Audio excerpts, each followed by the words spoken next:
Okay. So we need to ship the horse to Medea, which I completely friggin' forgot to do. Um.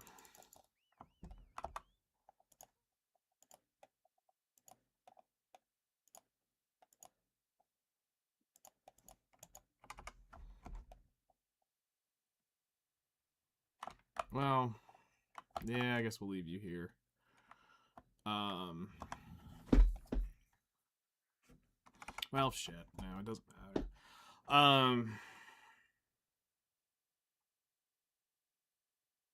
So yeah, we're gonna do our bosses real quick, and then we're going to go grind Kafra's logs. Um, go ahead and assume I'm taking you out too, since you're max energy. At least on the Guardian and the Seraph, we're gonna do logs tonight.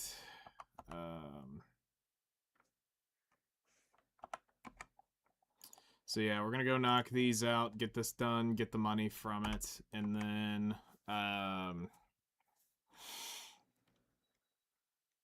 we'll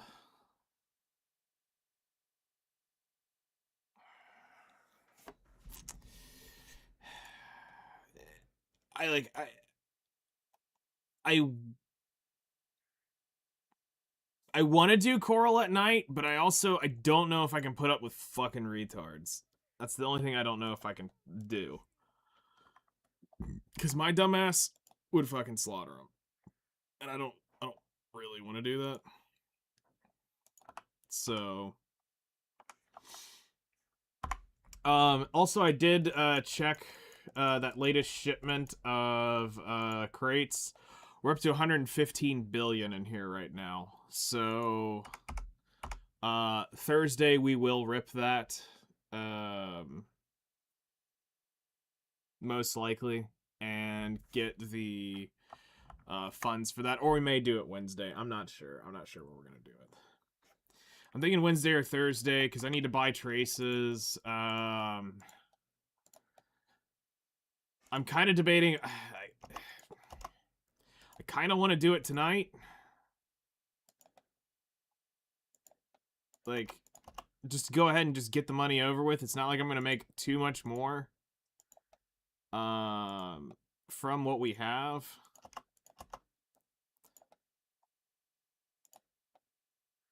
And just start buying it off. But I don't know. I'm gonna think on it.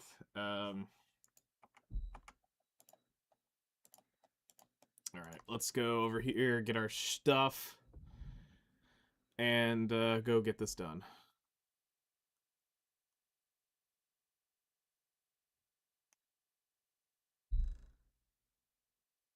We also need to start thinking about doing our Ulvi Academy. That's about to end here soon, in a few weeks. So we need to go ahead and get that over and done with.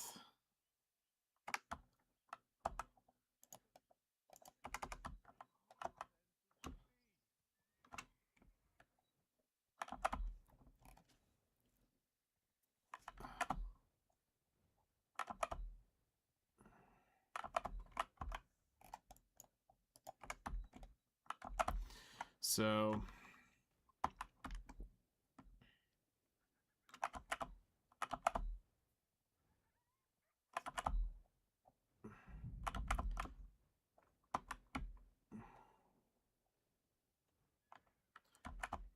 we'll spend 20,000 Agris as close as we can.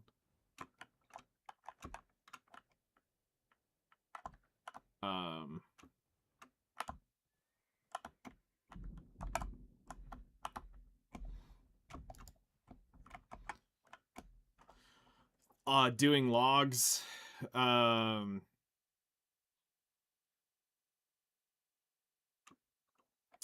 Honestly, we're gonna go ahead and start the fig pie. Rotation on her. Oh shit, I can't. Not until that cron meal comes off. fuck.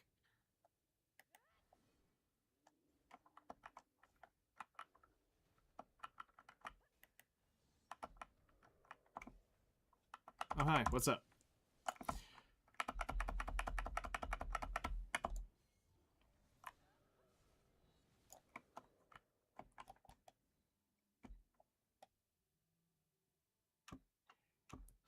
Alright, we're hoping for maximum money. I normally would put this in the Bank of BoQuest, but we're gonna spend it until we're done with alchemy, just to be safe.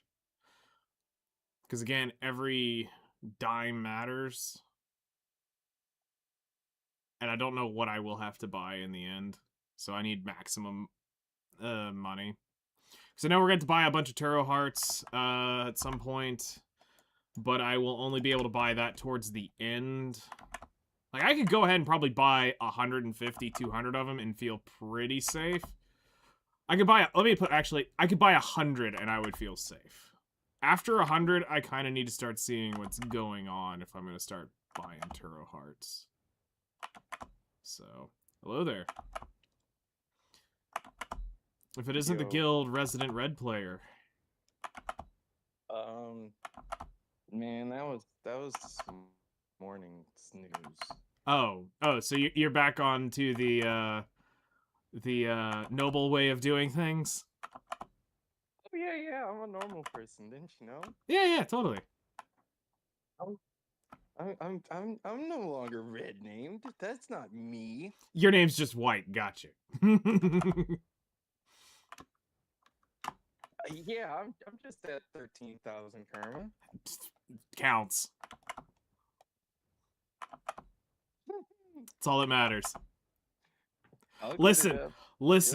At Pirates, we would be happy if it was 500 over. We were like, fuck it, that's close enough. I got that extra 10K from doing corals. Nice. Did you end up going to the jail?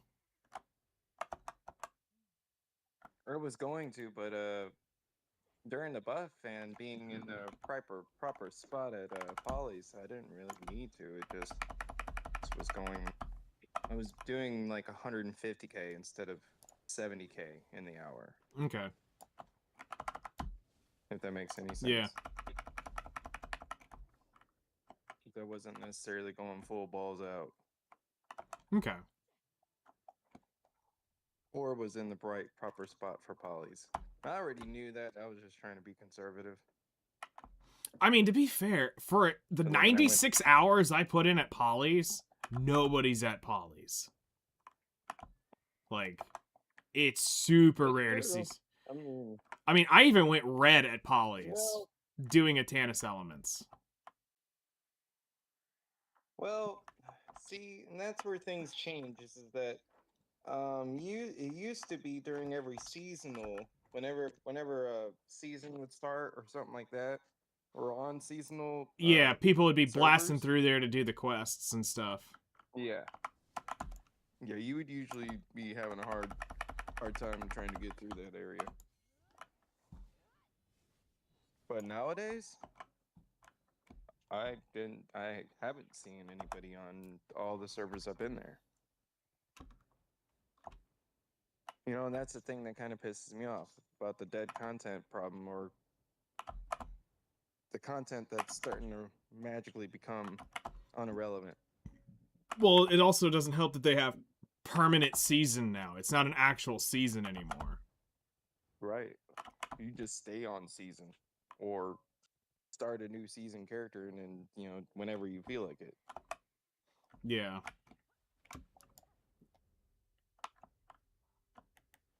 Which I think they need to kind of go back to the old season idea. Where it's an actual season. Yeah. And then if it's gone, it's gone.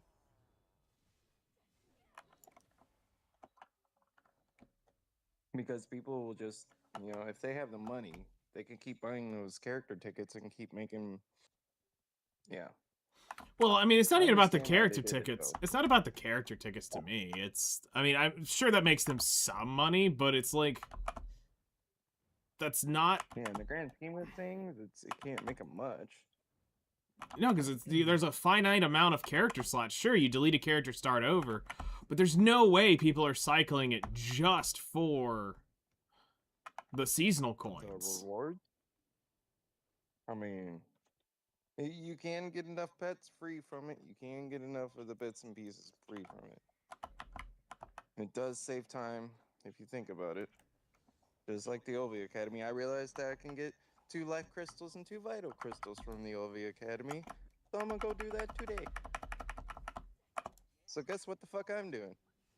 Life skilling! I am collecting water at Heidel. In the fountain. In the fountain, like a boss. I needed purified water and there was none anywhere. So I was like, well, fuck. I might as well collect up a couple thousand of it while I'm talking shit. Nice. Do me a whole bunch of clear liquid reagent.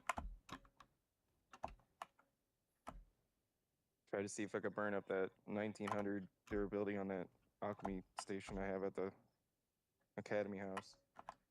Nice.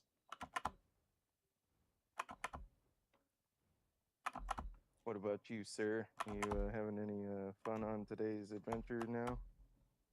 Well, I'm just doing the Dark Rifts real quick, and then I'm about to go smack Caphras around for logs. You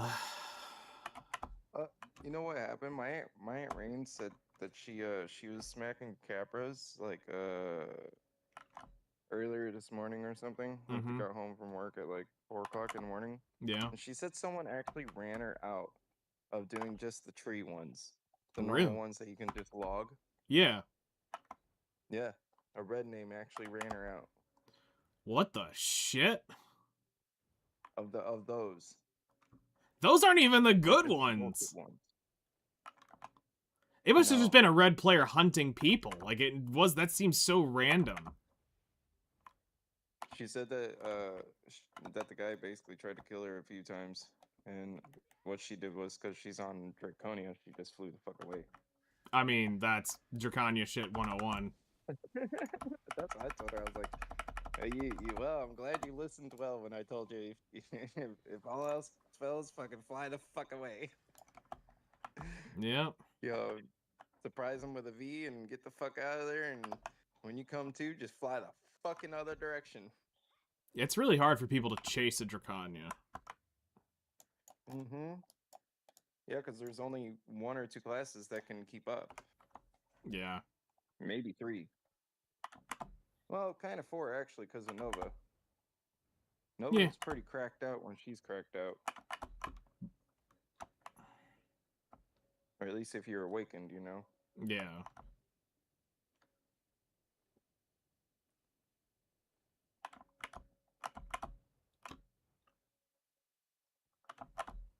Man, I almost had too much fun on the Valkyrie. Really? I'm almost sad that I forgot how she was played. Yeah, she's interesting and fun, that's for sure. Yeah, it's just the only problem I have with her is just all of her skills, except for like a handful of them are like, or like 2 or 3 of them are basically big AoEs. For the rest of them are like super frontal cone things. Yeah, but honestly, you don't notice that when you're grinding. With how most things were done with her, I never really felt like I was missing the big AoE shit. Now the question is how does that translate when doing towers? I The don't. spot's different. I wouldn't think it would be like, because I did Star's End on her for a while. It's still kind of back to back. But it was the tower. I mean, we still had to sit there and focus the tower, and I could focus the tower down. Oh, you're talking about the actual tower that just keeps spawning them. Well, no, the tower. When I'm talking about the tower, I'm talking about the tower that they all stand around. So Yeah. Not the crystal, but yeah, just the. Okay. Yeah, because there's the two spots there, the unlimited wave version, and then yeah. No, I the never back got in to the day, the do. crystal ones. I never got to do the Towers of Stars End. Those are pretty fun. I remember losing like 5 distortions 1 hour. That's It's like, wild. what the fuck? That's actually wild. Back in the day when they were worth a chunk, I was like, well, we're done for today, boys. Yeah, that is definitely a that's a good day. Yeah, and that was back in the day when distortions were all the rage. Yep, let's lose our DP to be able to go out and grind our lives away. All right, Banana Daddy, I'm sure has the bag. Yep. See, I went from the Tets to the Narcs. And then you're like, I go from negative DP Never to looked holy shit DP. Yeah, to like, what was I thinking? Yep. And now we look back and like, ha, child's play. Just like that guy yesterday. Like, I had so much health that I was like, dude, you're just scratching me even without gear on. How is that fucking even remotely possible? I don't know. You would think they'd at least have weapons on them. No, that person had like Zavala weapons or something. Apparently, it doesn't affect a level 65. I mean, you're beating him on the level almost nearly alone, and that's one of the things that used to really matter. Like a 60 had really struggled against a 62. Like it was rough. Yeah, so I can only imagine how a 65 or a 66 would be more egregious towards that.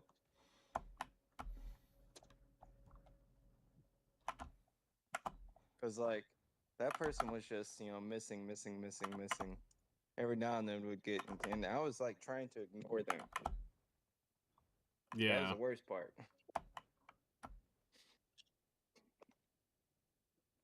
I just kept on going in my circle collecting my crabs, man. Yep.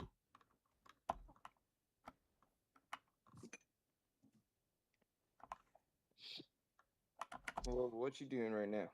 Gonna go heading over to Kafros. Gonna go get that done on the Guardian, and then probably bring out the Seraph,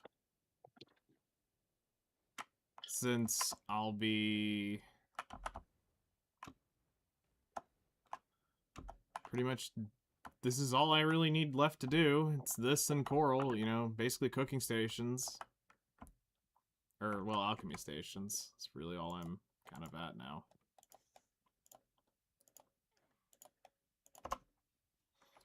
So...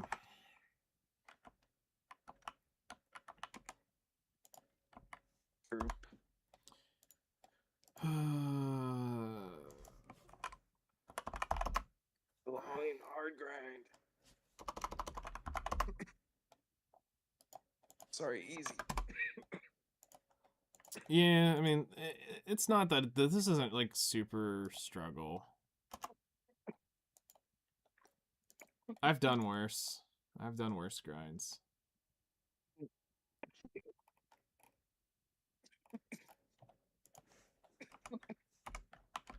All right. I was gonna say, technically, you had that down packed.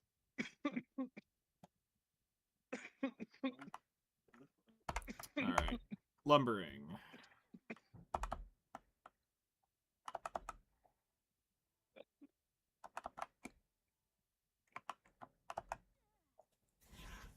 Hello there. How's it going, John Cena? How you doing today?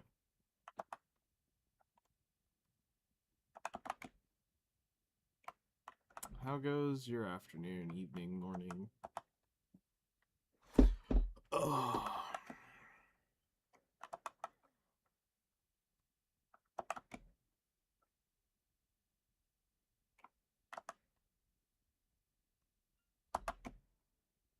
Oh yeah, I need to burn Agris, so we're gonna burn 20,000 Agris on the dot. And then or as close to 20,000 as we can get without actually taking it under. So I don't have to worry with it till Thursday. And I'm not gaining anything, not doing any specific things until Thursday that I need Agris for. Because basically, I mean, at this point, it's just timber and stone, and the Rashalka Coral I won't be able to use it on. And then the I wouldn't use it as I wouldn't use it at Star's End. You have the extra. I don't want to use it at like Pilgrim's Haven. I don't want to do it for that. Like, I feel like if I'm gonna use it, I want to use it on timber because of the use it on timber for trade crates. So has a better ROI for me, at least on that, over doing either at this, because I mean I could do bloods with it, it would be fine, but I really don't need bloods at this point. So at least not right now, from what my calculations show.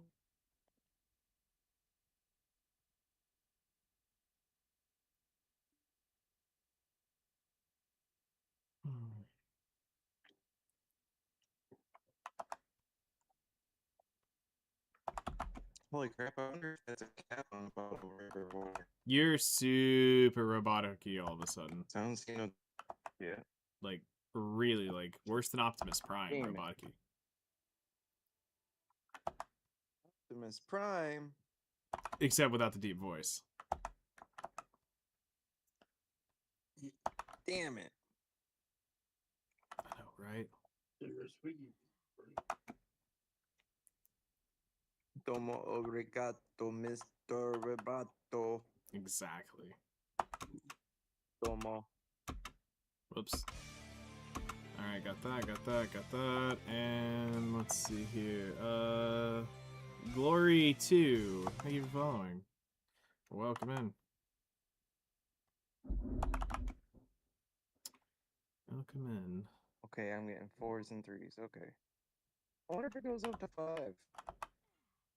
I started playing as the fan character, hit level 35 today. Cool, so you're playing the Wusa, it sounds like.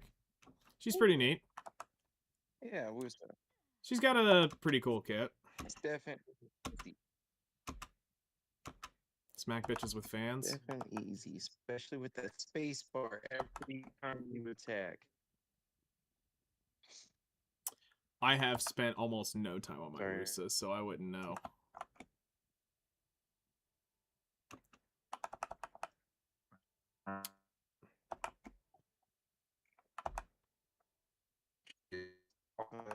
Yeah, you might need to try to reconnect or something, because you're, like, insanely robotic-y. Like, it's very distorted and chopped.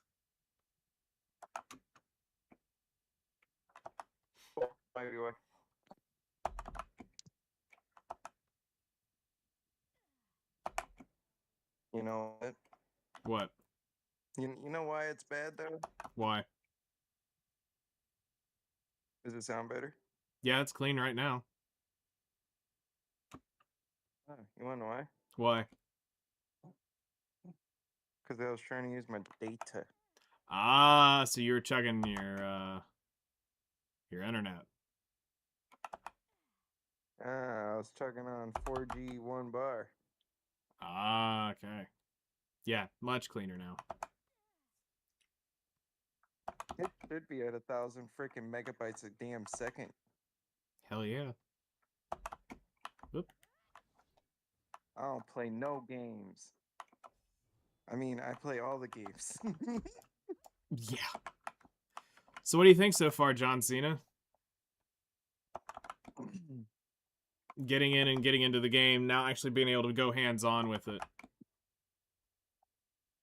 Because after last night, we talked a good bit about it. Yeah. Hey, Valerie.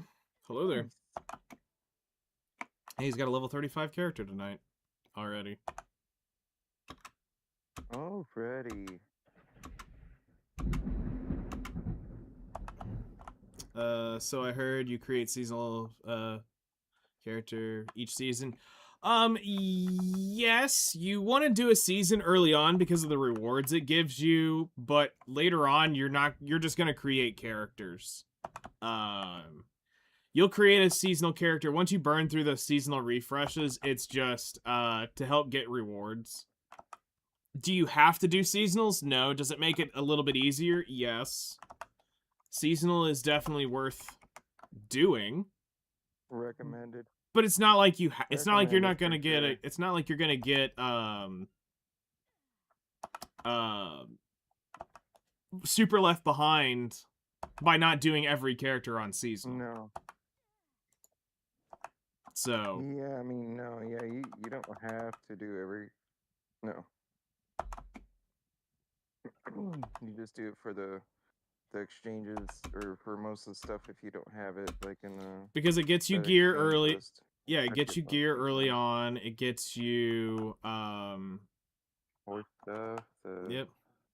Whole bunch of stuff. Mm-hmm. Last day of unpaid internship tomorrow. Nice. Then you get the money. The real deal. Actual paid internships. Damn, we're talking big monies.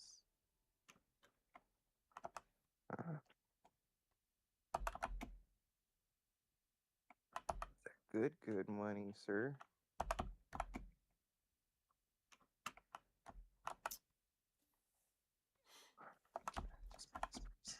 All right. But yeah, tonight we're chopping logs. Okay. Gonna get as much as we can tonight. Ooh, shit, that was 100 proc on the energy. Hell yeah. Back to 10. Yeah. So the game will eventually allow you to use all storages of the towns once you do the Magnus quest.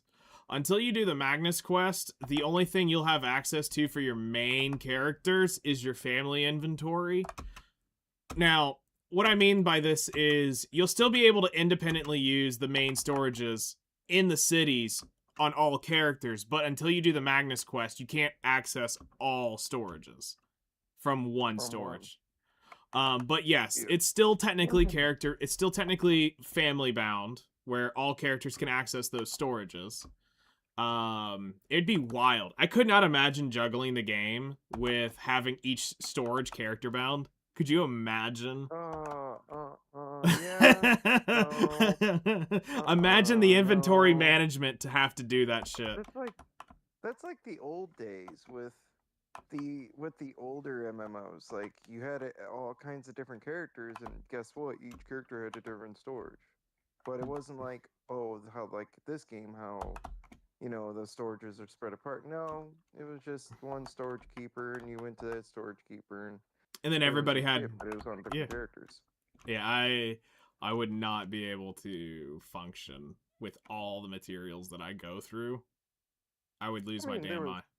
There was guild houses and house storages, so you just opened up those and put all your shit in there, and then didn't worry about it after that, because it was pretty hard to fill those things up.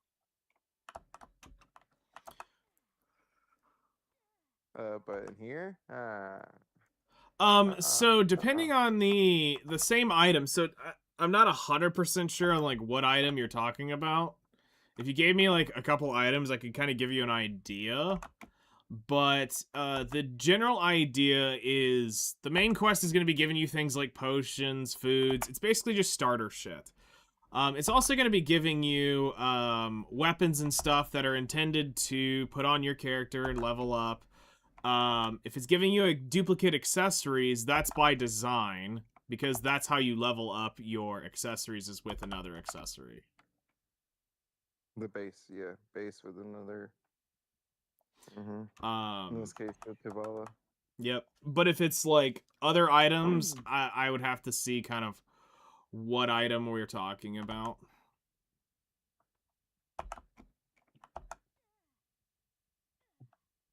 Yeah, because there's a lot of items in game right now that aren't necessarily worth enhancing anymore. Well, I don't even think it's about enhancing. I just think they also hand out a bunch of like stuff.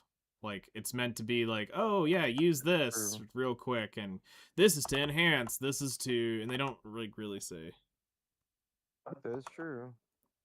Okay, so yes, Tuvala gear is going to be. You're gonna need to hang on to all the Tuvala gear. Yeah, you basically want to outfit most of your characters with that anyway. As far as like the end game gear, you're not gonna you're not gonna worry about the end game gear. Tuvala is your best friend right now. Tuvala is gonna be your best friend for probably the first week or so. And then after that, you'll start migrating into the other gears. Because you got to get some of the main story done to even begin to think about that. Yup. Yep, just keep progressing through the main quest line. And when you get bored of that, just go beat up on something. Or go participate in the life skill stuff or something like that from the event. Mm-hmm. Like go collect weeds or the cabbages or something from one of the farms near Velia or just south of Heidel. There's all kinds of random stuff you can do that the pastime if you don't want to do the main quest lines, right? Yep. But it is pretty important to like at least bring one character through the main quest line. Yep. So if you're getting duplicates, let's say you get 2 chest plates, it's not the end of the world because you can use that chest plate to repair your chest plate when enhancing it. Not that the enhancement rate's pretty much based around you can blow all stones through it and it should enhance all the way up. But under some very rare circumstance, you don't get to get all the durability of it, then you just repair with the identical item to make it super cheap.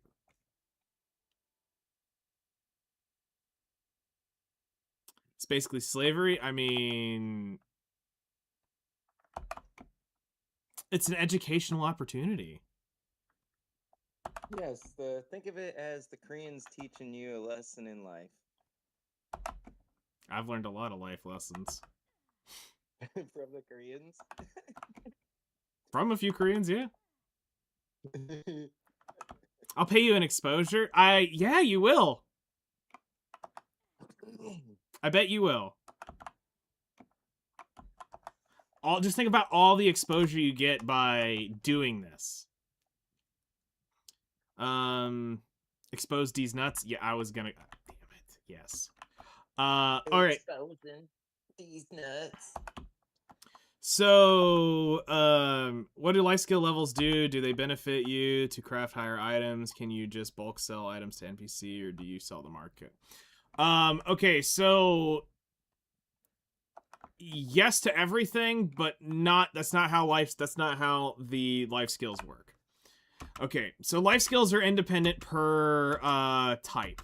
All right. Let's bring this up here and just throw it up here so we can talk about. You might want to throw up the handy dandy. Yep. Yeah. Okay, so we'll go down the list. We'll talk about them as we go through this. So gathering is what I'm doing right now. It's the acquiring material life skill. This is one where you're gonna go through. You're gonna go do chopping. Actually, I can just do this. You can do chopping. You can do which is lumbering. You can do fluid collecting, which is like getting saps, getting bloods. Butchering or hoe gathering is collecting all the hoes. Obviously, it's the only logical thing. So bitches and hoes. No, but it's used for gathering weeds and mushrooms mainly. Butchering is collecting meats for doing foods. Then you have tanning, which is going skinning for hides. Mining is collecting ores, and water scooping is the only life skill in the game that is not actually benefited from anything here. Water scooping, Except for mastery. yep. Water scooping is basically just gathering water. It does go up with mastery though. Yeah, but I mean, it's really one of the ones that really has no real No. thing. Yeah, nothing. Like like, I got 1 sharp in the hour of doing water scooping. So then processing is like a working life skill. So this is a life skill that is basically part of your manufacturing type stuff. So here you are doing shaking, which is used mostly for foods. You'll use that a lot for that, and occasionally alchemy. Grinding is mostly used for I use it in processing for trade crates due to needing to grind down Stones yeah, and, certain types of diamonds stones. and such. Yep, stones to a different material. I also use it a good bit for cooking and alchemy because I need the rough stone turned to polished stone, which is used for crafting their stations. So we tend to use that like a really good bit. Let's see here. Chopping is to process woods from timbers, planks, plywoods. It's not really going to be something you're going to see. It's not like what you're seeing right here. This isn't technically chopping, even though we would say I'm chopping trees. This isn't what that means. Drying is to dry fish, dry hides. It's a type of processing that we use occasionally for certain types of items in the game, but it's something you won't really use too often other than to preserve fish. Filtering is used to get certain items. Mostly you're going to filter like river water, sea water to turn into distilled or purified water. That's really all you're ever going to see it used for. And then heating is to like melt ores together. Think of it like blacksmithing to melt coal and iron together to make steel. That's what you would be using it for, or to process other things along like those lines. Your fishing life skill is literally just that. It's everything based around fishing directly and getting better fish, using less durability, getting more prized items, catching the rare fish. That's what that life skill's for. Hunting directly is for hunting mobs. When it comes to with the matchlock or the sniper rifle life skill, this is mostly used for life skillers who are trying to do cooking or alchemy, and also just making money. This can definitely be one of those types of life skills, but it will require you to level it up to have access to the different matchlock systems in the game. Cooking is exactly what you would expect it to be. It's cooking food buffs and to make money with. It's actually pretty legitimate when it comes to cooking, so it follows normal cooking logic. So if you want to, make something, it does follow, okay, if this is sweet, it's going to be using sugars. If it's salty, it's going to be using salts. So it does typically follow basic cooking logic. Alchemy is basically your potion buffs and debuffs. So it's the exact same thing as cooking, but just alchemy. Training is horse training, so as you level that up, you get horse training levels. Trading is a very dead life skill in terms of what it actually was meant to do, but as far as like passive income, it's still really, really great today. Farming is the life skill of getting items brought up to make, like, to farm up mushrooms or special types of crops that you can't get off of nodes. Sailing is just affecting your boat and the sailing experience better. So as you level that skill up, you get more mastery, which means more stat to your boat, which means it goes faster, turns better. I didn't mean to turn that off. And then bartering is basically solely there to help reduce the cost of each barter as it levels up. As you level up, do you move to higher tier ingredient recipes, or can you create whatever you want whenever stuff is leveled locked? So there is some progression to that. It's not as egregious as you think it's gonna be. A lot of the major items that you'll craft are gonna probably be below skilled.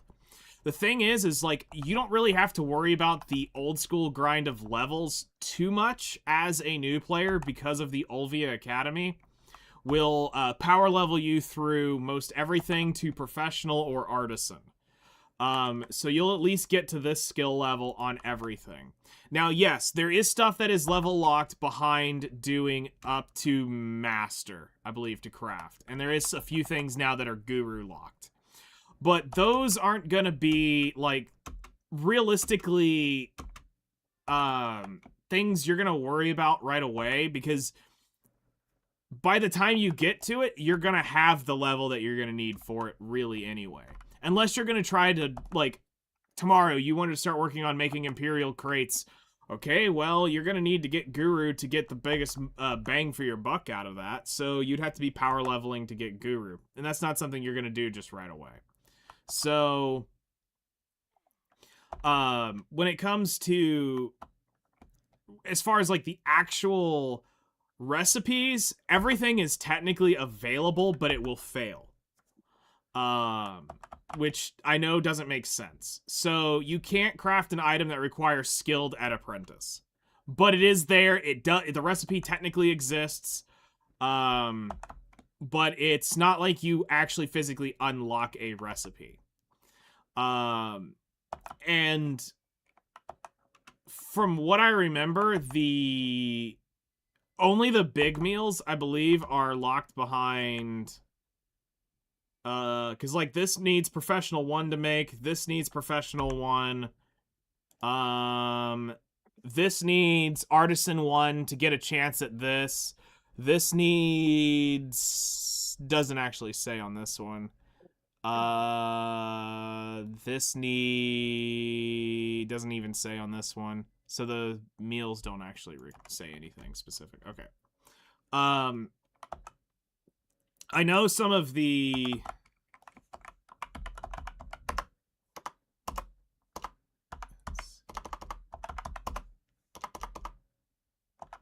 Anchovies? The anchovies or something?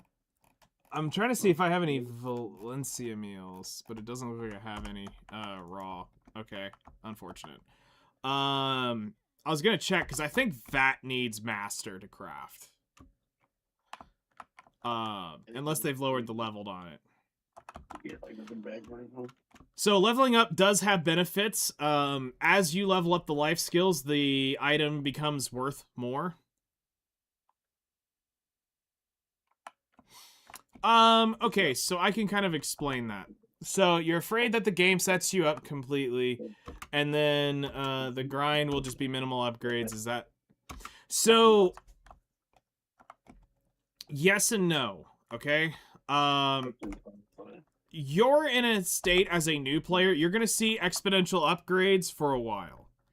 As you progress, as you grow, as you go for probably the next 2 to 3 months, you're going to see exponential upgrades. By the time you get to where I'm at, you're going to see very low percentage upgrades, but they're big when they come. And what I mean by that is... for me, an upgrade for me is going to be in the hundreds of billions of silver. But when I get it, it's a substantial upgrade that is enough to help push me towards the next spot. Son of a bitch. I got fat.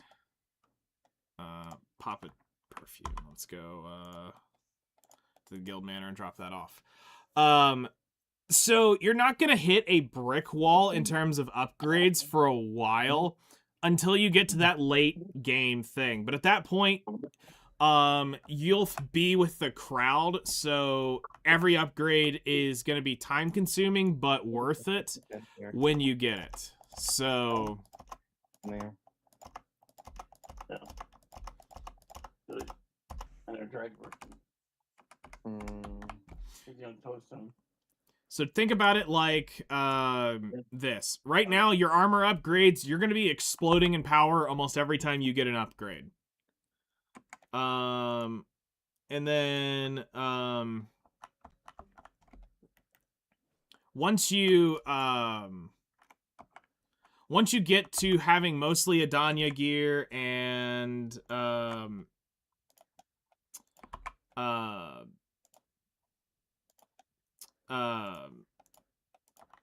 the sovereign weapons, then yes, it's going to slow down drastically.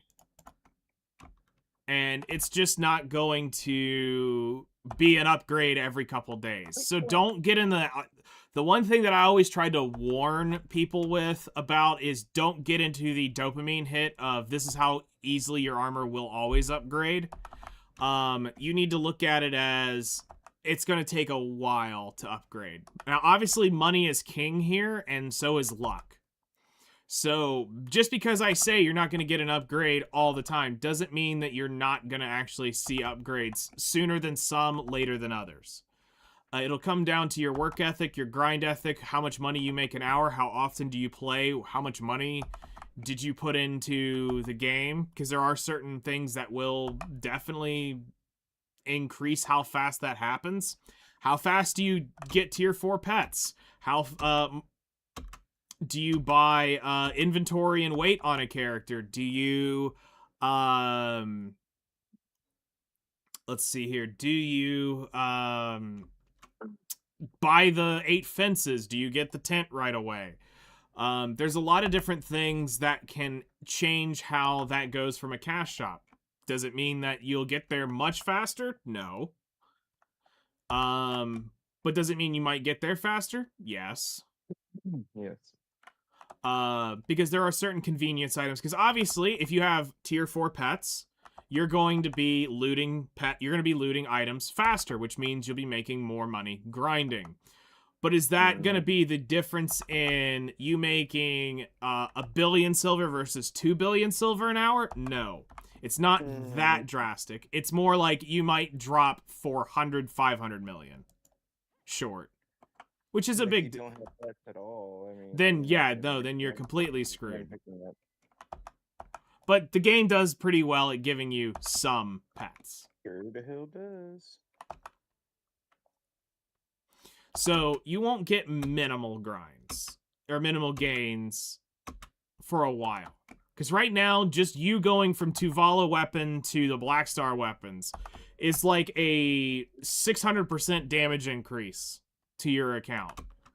But that's not something that is needed right now because none of the mobs you're going to kill are going to ever benefit from that. But that's where you will be at. That's what you will be aiming for. Is that when you get that upgrade, it's going to be huge. When you get that new armor, you're going to be infinitely tankier because of the stats in that. You'll get far more bulk from that. As you get the better accessories, you'll get more.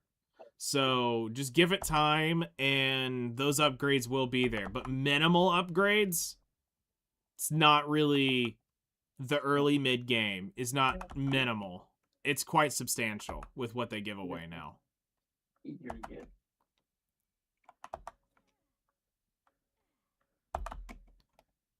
Alright, I got 10,000 more Agris. So it's looking like every 2 laps I have to go to the manor with Agris. At least on her. Overcomplicated. So. That's so fancy. Grab that, grab that, grab that, grab that, and there we go.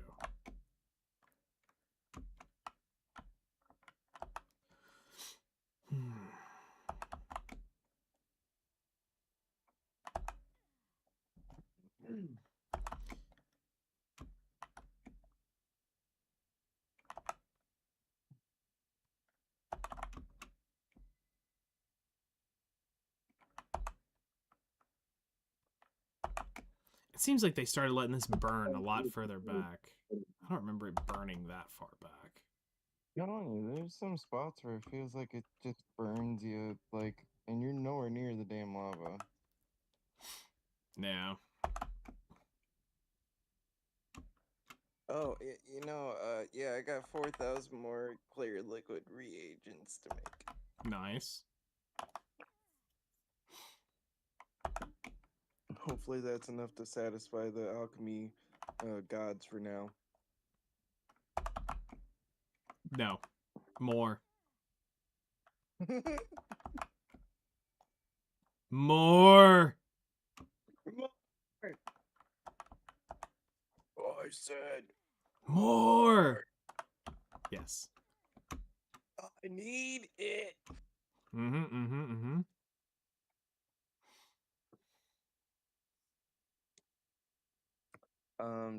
Can we say more?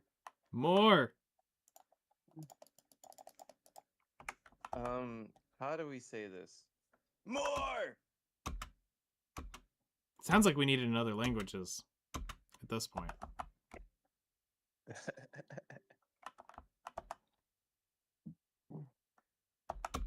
Ah, shit. If only I can remember the French one. And I took French. That's the worst part.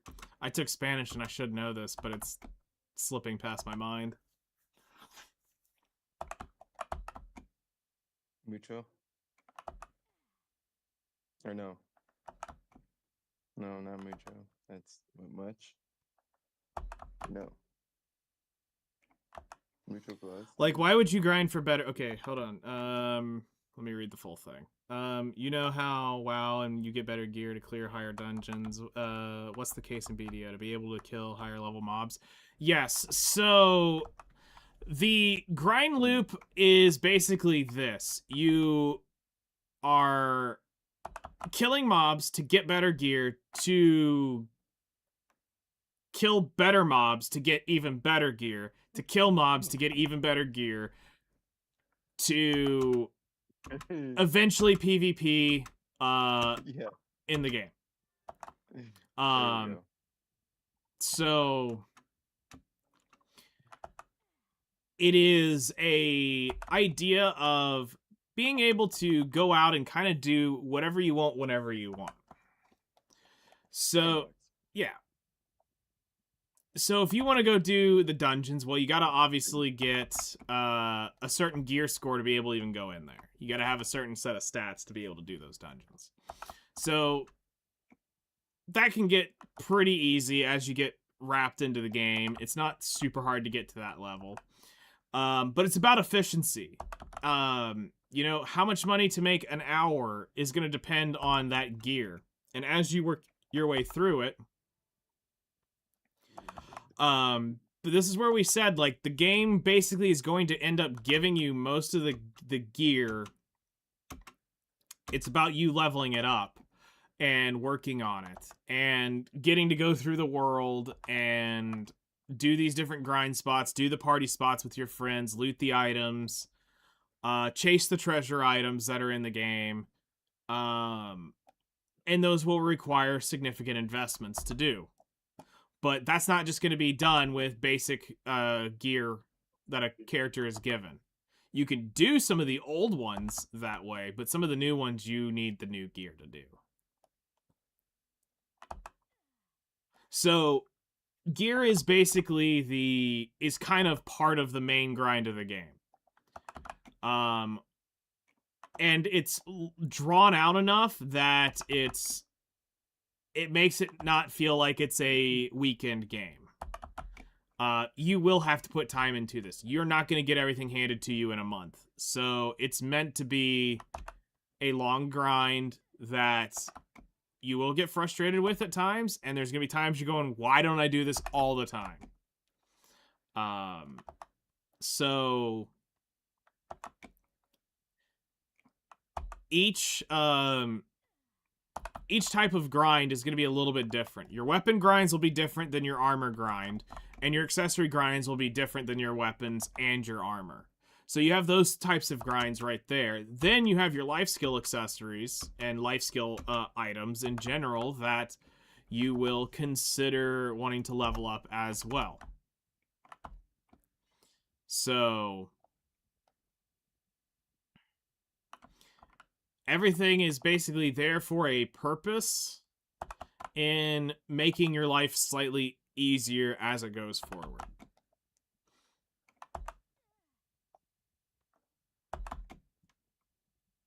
Like right now, I am chopping trees to get accessories. That's literally the point blank version of what I'm doing. Now how does that translate to me getting accessories? Well, I need the wood.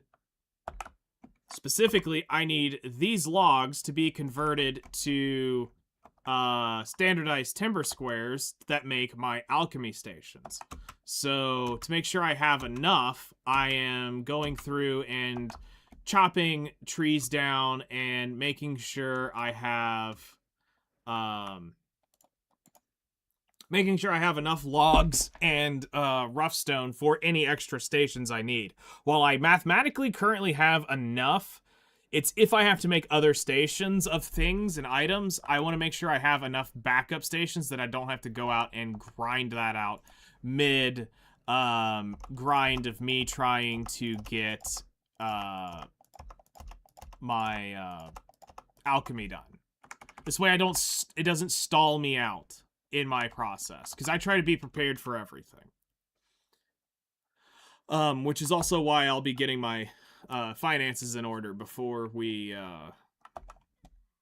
start the alchemy grind, because I want to make sure I have enough liquid silver on me that I can do whatever, whenever, for the next few weeks. You already do your trade boxes? No, I will probably do those Wednesday or Thursday. Not that it's... hoping to see a big number, dang it. I mean, I will show you a really fucking big number. I'll show you at least 120 bill. I want to see the crazy dumb trade dumb number when you're done. Have you ever seen somebody do a trade run? No, not Okay. even one time. All right, well, I'll show it to you soon. You know, because trading's fucking dead. So how do you know? In the case of, like trading from place to place, anyway.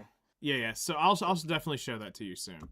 So how do you know which version of the item is best? You showed me on the first day a window of the same item but with different tiers, getting more expensive as the list goes on. Yes. So that's going to be just a knowledge thing that you're going to learn as you get into the game. And it's a little more simple than it sounds. There are phases to it, and everything's going to step up. So the best way for me to show you this or explain this to you is, let's take the Tuvala gear you have on right now. That Tuvala gear that you're getting as you're grinding is the best starter set of gear you can get. It makes players like me who had to struggle to get gear jealous because of how easy you get it and how quick you can get into the game. But as a person who has been there for all those years, I'm ecstatic that you get that kind of jump start that can put you that much further into the game so you don't have to deal with the old grind that we got. So, for you, that is going to be your existence of Black Desert until every single one of those things has this V on it where it says pen. Once you have every item of Tuvala on your main character that says pen, that's when you know you are done with the Tuvala gear for that character. The only thing you're going to have to worry about later is going to be weapons. Those are the only things you'll have to worry about on when you go to level other characters is the weapons. And having a few extra sets of that's not a big deal. It's actually kind of suggested so that you have some boss alt gear so you can sprinkle those around the world and not just get absolutely obliterated on. So now, how do you know what's the best? Okay, so technically there is a color grid to them that does matter. You can tell by looking at it, but there's a few phases and you can tell by what you are in at the moment. So if you happen to have let's see here. So if you start out in the game, you're going to have Tuvali gear. Your next step is going to be getting boss gear. And those gears are going to be done through people like Gentina. You're going to be getting some from doing the Magnus quests, and you're going to be getting a special one for doing the seasonal stuff later. So, how to know which one's which? So, boss gear is things like Muskin boots, Red Nose, Beg's gloves, Gaiath helm. The next setup that is the step above that, what you'll be using that gear to level into, is called the Slumbering Origins set, which is going to be Ator, Labresca, Fallen God, and Liber, or Fallen God and No, Dawn's gloves. Dawn's, thank you. And Dawn's. So all those boss gears will upgrade directly to that set. Then the Slumbering Origin set will directly upgrade to the Adanya set that I have on my character right now. Which is purple. Yes. So you can't really confuse it because of how each thing upgrades. So as you get that one set of gear, it's going to move to the next. Now, weapons, this gets a little more confusing because of all the boxes you're going to be getting. It's going to be tempting to do some shit, but we're going to try to explain this so that you can follow it easily. You're about to get a total of 5 Black Star weapon boxes as a brand new player. And you can use this video to come back to. You can save the link of it, and you can get this explanation whenever you want. You can also ask me anytime you want, and I'll give you the same answer every time. But just as a reference for if I'm offline, this will give you a point of reference that you can just watch and you can get this. There are 5 of those boxes. 2 of which are in your reward tab. Right here under challenges. You'll eventually have 2 boxes, a Tet version and a Pen version. Save them and don't do anything yet. Now, once you've played the game for a while, you will get and you've beat through the Medea quest chain. You have reached level 60. You will get access to a special piece of content called the Olvia Academy. Inside the Olvia Academy, under the combat section, they are going to give you another 2 Tet Black Star, or Tet and Pen Black Stars. However, one of these is guaranteed Pen because of the special crystal they give away in here. There's a special crystal in this that it allows you to hit that thing, Pen, there. And you're also going to get a free Pen boss gear from this as well, which is huge. So that takes away one other slot that you would originally not have. So that's going to be 2 more guaranteed Pen weapons for you. Again, you're going to save those boxes and you're going to wait just a little bit longer. Now, you've already graduated season if you went to Olvia Academy. But what this means is now you can go back to Fugar and you can go back and get another weapon from him. You can now go back and get a quest to level one of those weapons to deck, and then you can exchange that for another Pen Black Star selection box. So what this allows you to do is it's going to give you several of the best weapons in the game. Semi-best weapons in the game.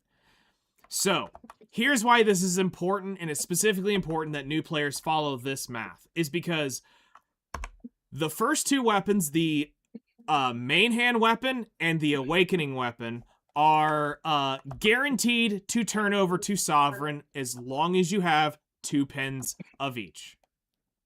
So 2 identical weapons, and so that's where these 5 are going to come in handy. So 2 of those weapons, you're going to pick your first pen, is going to be your main hand. Your second guaranteed pen box is going to be your awakening weapon. One of the Tet weapons is going to be the other Yeah, the Tet is going to be your offhand. Now, you have another guaranteed that you will use for Sovereign number 1. You will have a bunch of hammers, which will give you the guaranteed of the second one. And then all you have to do is level the third one up and you're done. So it will give you the weapons so that you can convert them over to pen. The only thing you will not be, or to Sovereign, the only thing you won't be able to do is the Sovereign offhand. And you won't do that for quite a while in the game. So this is big for you because that's a massive, massive, massive damage increase. That's going to take you from doing the basics into some pretty decently challenging content very quickly because the monster damage and the weapon damage on them scale it exponentially here. So confusing. Blackstar for the offhand. Mm-hmm. The thing's gonna be your friend for quite some time. Yes. So confusing it, there really is no direct way to confuse this gear because of how it stair steps up. You don't have to do the old school grind of doing the Kazarka, the Nuvers, the Dandelion stuff. All those weapons are retired. They're no longer. They're very legacy at this point, and they're basically boss alt gear. For some of us who still have them. They are fail stacking shit at that point. Even like some people still use them to fail stack on, and then just sell them when they're when they've yep.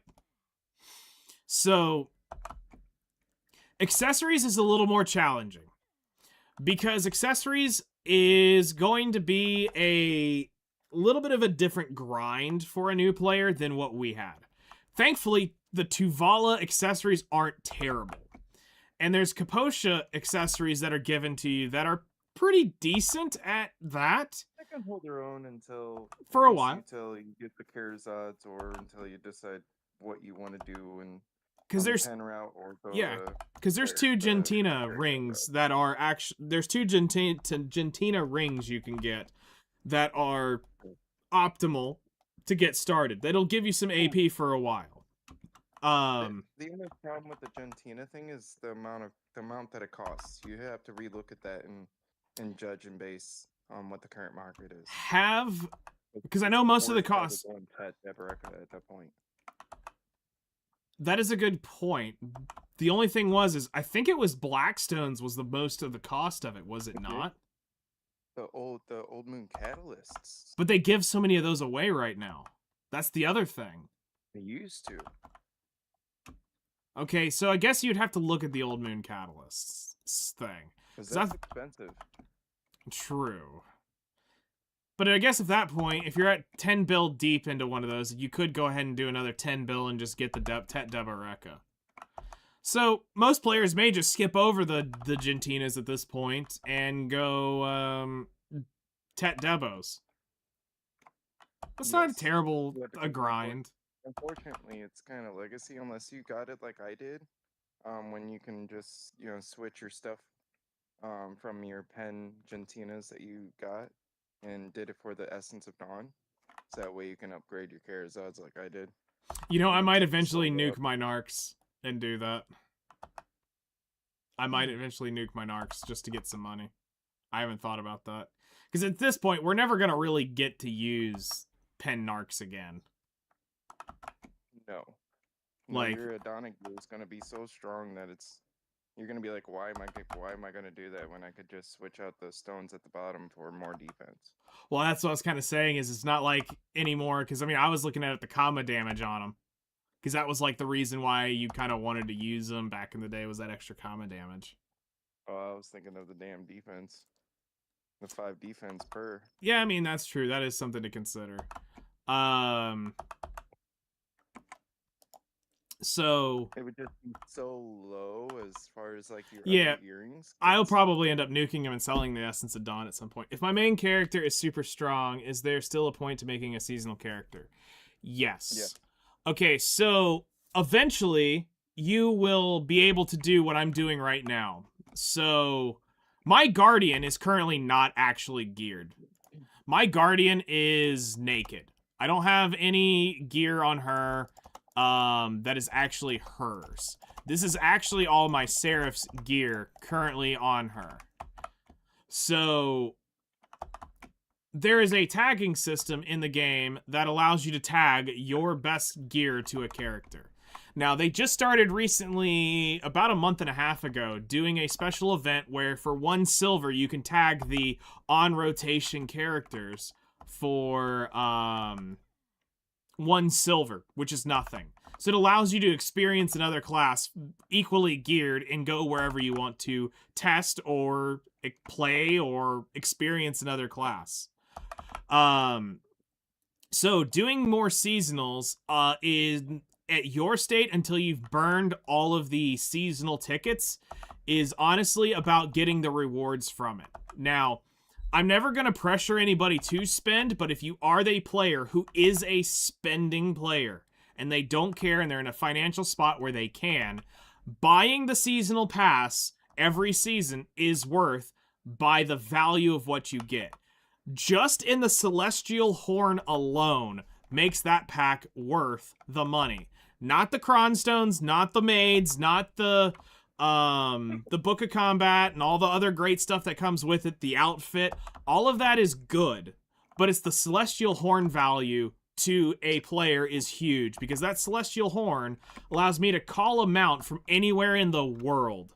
So it means if I am all the way up here in Adania, I forget my horse for whatever reason, and I end up back here in Grana, I can still whistle this horse instantly into Grana. There is no, oh, I'm out of reach. I can do it from anywhere. That horn is worth the value of that pack alone. So if you are a spending player, that is one of the reasons. Number 2 reason is because of the seasonal coins you get, which does give you some things in here that is good. Like the pet boxes are pretty good.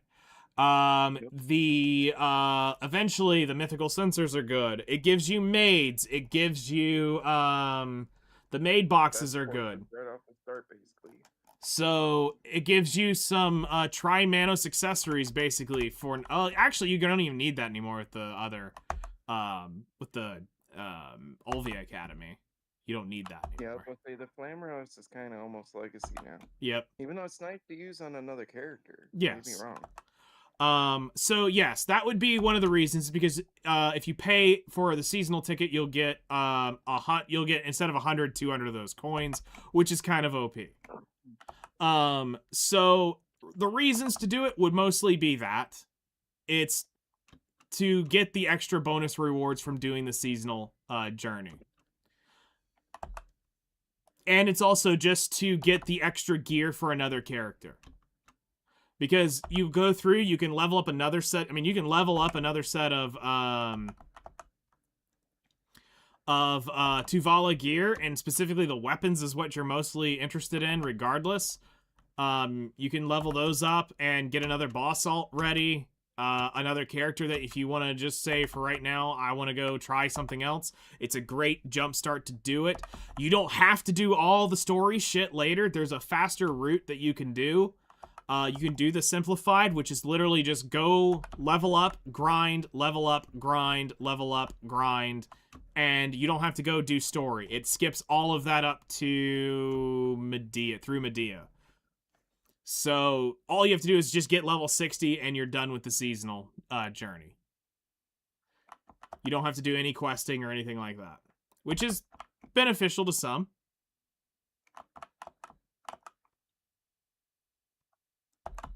But even I still have a seasonal character, and I have a level 65, a 66. I mean, she's right here. I still have one that I keep on season just so I can help people out who need seasonal things. Do I need to have it? No. Could I create another seasonal character if I wanted? Yeah.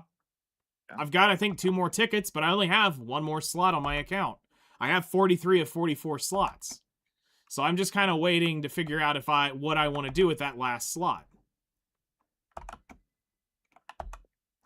You won't believe it, Nightingale. But I'm down to my 300 durability on this here Supreme Alchemy tool. Holy shit. My first one, I've kind of just put it over here at the Ovia Academy house. Actually burning its durability. I'm impressed. I'm trying, dude. I made a whole bunch of the pure powders a long time ago. But Okay. I didn't make enough of the clear liquids. I was like, dude, I only got like 2 of them, and I don't want to buy them. So I said, screw it, because I did a whole bunch of the bears during the event. Mm-hmm. So I figured, you know what? I got 30,000 of all the herbs. I might as well.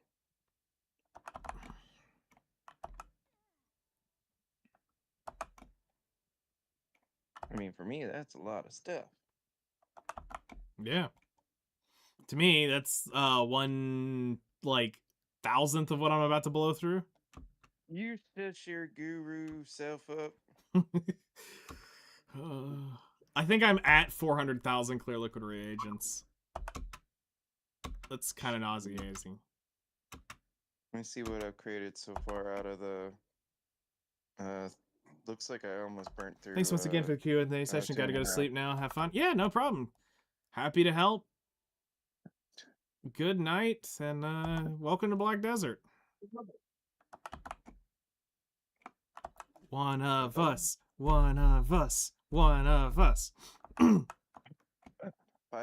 for 2,500.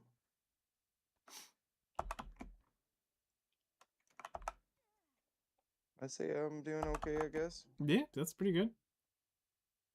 Even though it gives me 3s and 4s and a 1 and a 2. Yeah, it's gonna randomly roll all over the place. Don't expect too much from it. Oh well, I mean there's a 4 4 4 4 4 1 4 3 4. But I'm Yep. assuming like over time it's like gonna It average out. It averages out to 3.2 when you do your alchemy. Okay. So you're saying out of 5,000 crafts I should expect. Multiply it by 3.2 and it'll be roughly within, you know, a spread of 300 probably of that on any side. Ooh, I just looted one of those remnants of burnt spirits. Boom. Now I just need 6 more. And you got your immortal elixir. Wow. So how often does it actually drop from Delucia? So as a general rule of thumb, when you are when you're doing anything related to alchemy, that is, I've had it where I've had one 3,000 station give me 6. I've had one give me 1. I've had one give me none. I've had 5,000 give me almost 10. It is true RNG. But overall, a 1 run for me is I can normally make about 15 billion worth of immortal elixirs.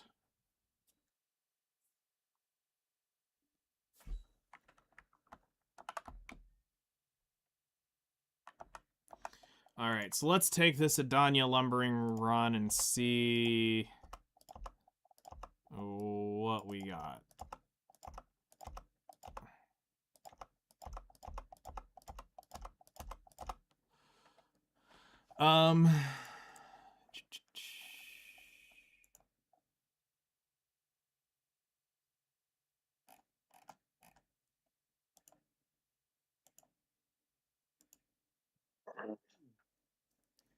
All right.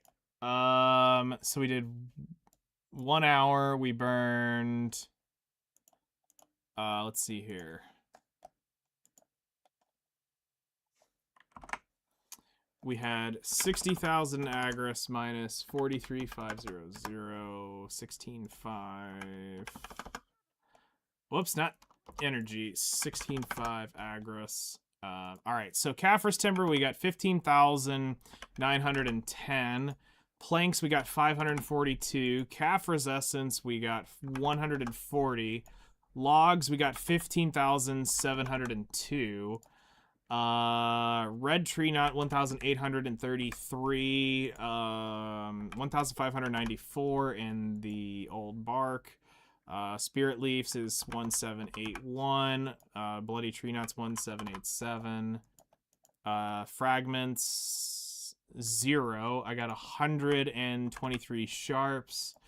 Don't have my Caphras number handy. We'll get that in a minute. I got 940 of the stuff. Fairy Powder 522. No fruits. Traces 158. Lila's Petals, we got 2. Our Pity, we got 50 of those. No artifacts, no crystals. I got 2 of the Imperfects, no chest, no wands. This was a 1 point...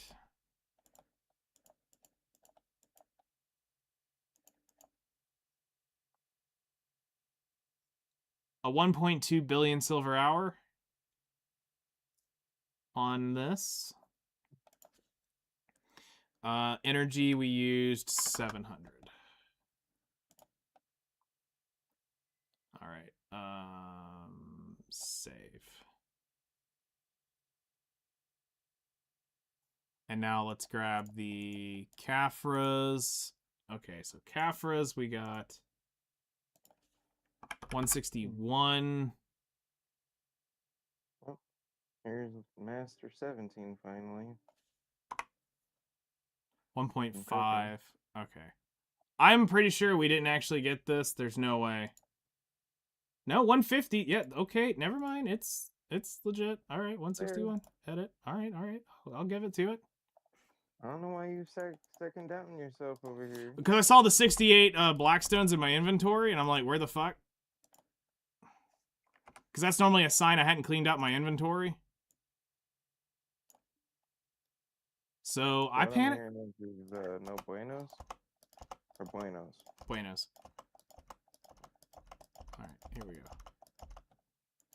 go. We have crafted both things for the cooking and the alchemy with rollback. Take the flying horse because we are fast as fuck.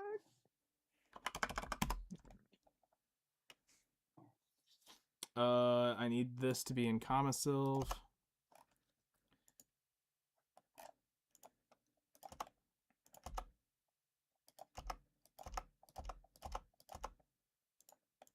What am I do? Alright, so next round, we'll go bring the Seraph up here to do the same exact thing. So we're up to 17,000 logs so far. Not too shabby. God, I love this fucking Irish song.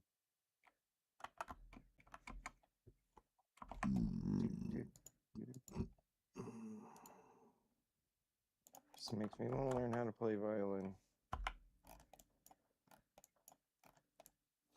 Violin always fucked me up because it was the inverse of a guitar.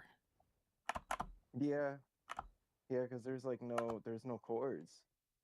Well, no, what I mean by the inverse of a guitar, like the tuning of it was backwards. My brain kept wanting to fuck it up because I kept wanting to play it tuned normally. Oh yeah, I've never even looked up tuning, so I wouldn't know. So it's backwards. So instead of it being E A D G, it's G D A E. And it Oh, what the fuck? yeah, so it's just backwards is all it is because the biggest note is the deepest note. Where Yeah, that's true. So It's also an E on the guitar. yeah, on the guitar it would be an Also the E, lowest note. but it would be the E would be the lowest note on the guitar, but it's actually the highest note on the violin. Well, the sixth string on the guitar Has the usually E on the an E. has it yeah, it has 2 E's. The E on the high end and the E on the low. Yes. right? Yeah. Yes.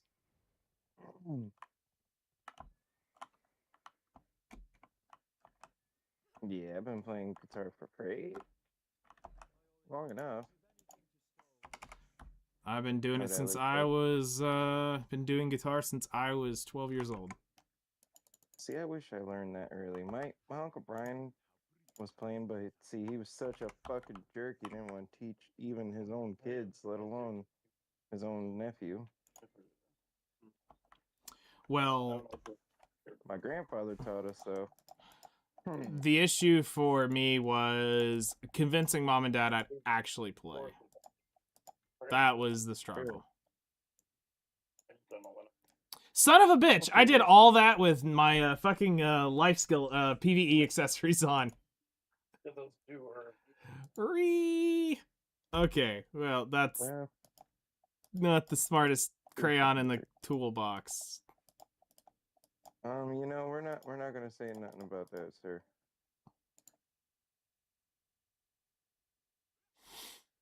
Fuck. Whatever. Shit happens. Shit happens. Can we say special, Ed? Like Ed and Ed and Eddie? Yeah, I wish I was Double D. Yeah. Good times. Yep, I wish I was Double D, but I'm not.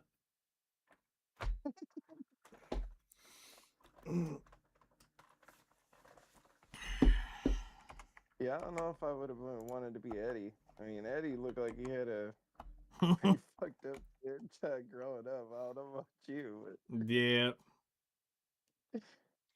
or Ed was just Ed. Yep. But Eden, oh man, that man had it all. He was living the best life. Yep. He was that neighborhood kid that had the internet before anybody else. Yep. That's kind of like me. Like I had the internet before anybody else. So you know what people came over for my house for? The internet. Burning CDs. Porn. No, music, you sick. Homework 'Cause remember, folders. that was all the rage back in the day doing the Napster. CD thing. Napster and CDs and I used actually LimeWire back in the day. well, was that before or after Metallica fucked up the streaming shit? Oh, I don't even know. That was like from 2000 to 2006 ish. Man, Napster. I Kids will downloaded never. a lot of crazy good music from that motherfucker. It saved me tons of money. Right. It saved me tons of money to Man, figure out there was a bunch of bands I didn't like, and then there was a bunch of bands I discovered and ended up buying their tickets, all their albums, everything. Yeah, we had a bunch of local shows that we could go do that for, but we yeah, I eventually heard of all these names, and then I would just like download like whole CDs from LimeWire, and then I would figure out what songs I didn't like and which ones I did, and I'd still keep the whole song, but you know, over time I had to rename them or do something stupid, because like sometimes when you burn them off of an actual CD, it'd come up, the names wouldn't be right. You had to have it connected to the internet, and like iTunes was really good at doing that. As long as it was connected to the internet, it would pull all the CD information off. That's true. Yeah, it would actually fix itself with iTunes. But if you did it off of, say, like Windows Media stuff, no, The you had to music video, you the had Windows to music player. you had to name it all. Yeah, I had to name it all because I used to use the Windows music player, and that's how I also found they had like a cool radio thingy on there too. Because like, of course I had internet, so I could, I didn't necessarily have to buy anything. I had the internet.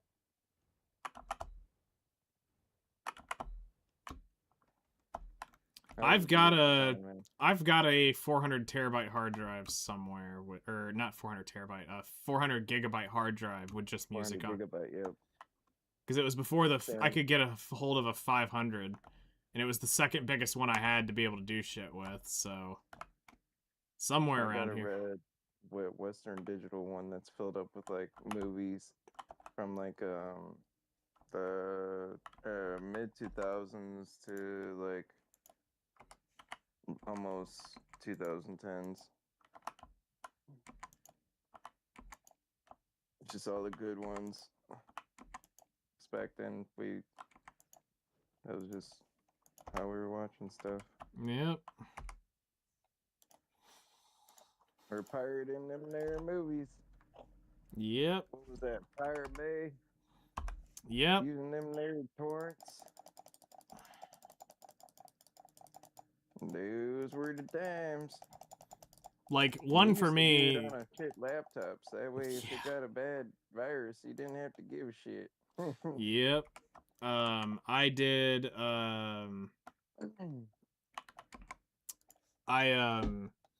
That's how I discovered Iron Maiden. Somebody had mentioned them, and I went and downloaded the entire discography of them, binged that motherfucker, and then I guarantee you that I went out and I bought every album because I wanted all the artwork of Ed. So Iron Maiden, yeah, it's pretty. They got some good shit. yeah, I loved Iron. Apprentice cooking bucks. So even though I already had it, I went out and I bought them all. I wanted because I wanted the CDs in my rack for it. Imperial cooking.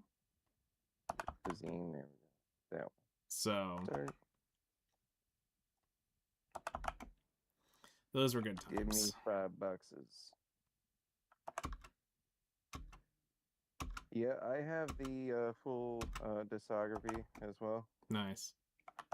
I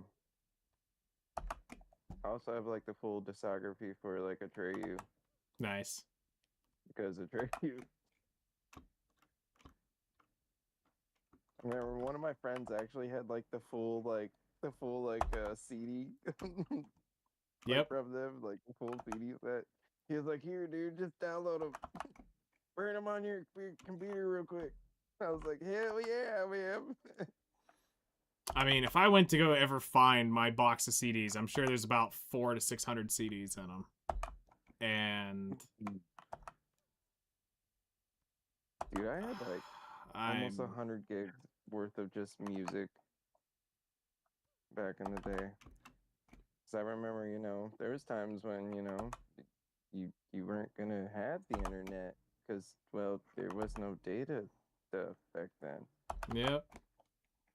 You only had internet at home, and then you had that so- little clicky wheel iPod, and you went to fucking Yep. town. Yeah, that's true. That's what I did. I mean, I stopped with the CD thing like in myself. I stopped with the CD thing in like 2000, whenever the iPod came out. Yep. Because my grandma had got me a U2 signed one, the first one, Mm-hmm. first one that came out. My one of my graduation presents was The big chunky boy. my parents helped install a radio into the Firebird that had a connection for an iPod player. Holy fuck! I just made all the damn shit into apprentice boxes. Whoops. Those were cool though. Those back in the day, those kind of setups. Yep. So I just put one in a damn Ford not that long ago. it was neat. You just hook it up, and then it was all through the dash. I mean, keep in mind we're going from the Firebird had a cassette tape player in it. So I mean, it was a '93. It was the first year they changed the body style, and I can tell you Yeah, for the facelift. yep. Or it didn't go facelift. No, it went to the bubble, the catfish. Yep. There we go, catfish. I can tell you that I wanted to put Lambo doors on that thing so bad. But honestly, for the real reason, because my tall ass struggled to get out of that damn car. So the vertical doors would have made it would have made it so easy, because those car doors were fucking long. I don't blame you. Those were not fun cars to yeah. What happened to my fucking cooking one, dude? But at some point, you know, I was like, yeah, you know what? Maybe we'll get a WS6. Maybe we'll get a WS6. Did I not? Never Dude, got a the WS. WS6, a lot of people said was really, really good. Like Yeah. it was comparable to almost having like the Cobra, like from Ford, Mm-hmm. because it came with a 6-speed. It came with the LS 3. Yep. Was it the fucking LS? It was an LS engine, but I don't remember exactly which number. But I know Yeah, it LS. roared when I would hear him come ripping by. And I was just and it had what, independent rear too, yeah. and it had the Ram Air style hood Yes. from the Trans Am, Yes. which was like the 4-hole snarkle, like nasty bitch. Yep. Yep. Yep, which actually helped. Yes, it was working because there were several versions of the car that it didn't work. It was just a prosthetic. Right. But on Yeah, the and that's thing is because on the WS6, Corvette, it was actually working. True.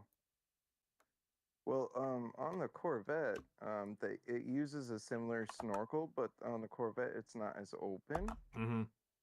So on the WS6, it made a huge difference.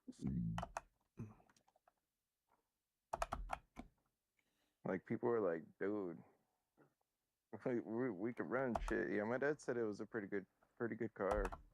You couldn't have been mad at it. There's like no way to be mad at it. Because my dad was picking between, he said it was either going to be a white Firehawk or the white Firebird. But the Firehawk was so back ordered that they ended up going with the white Firebird.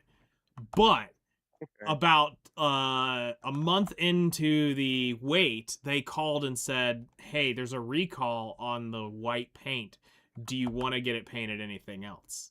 So Dad's like, because they were having issues with the paint on whatever it was doing at the time.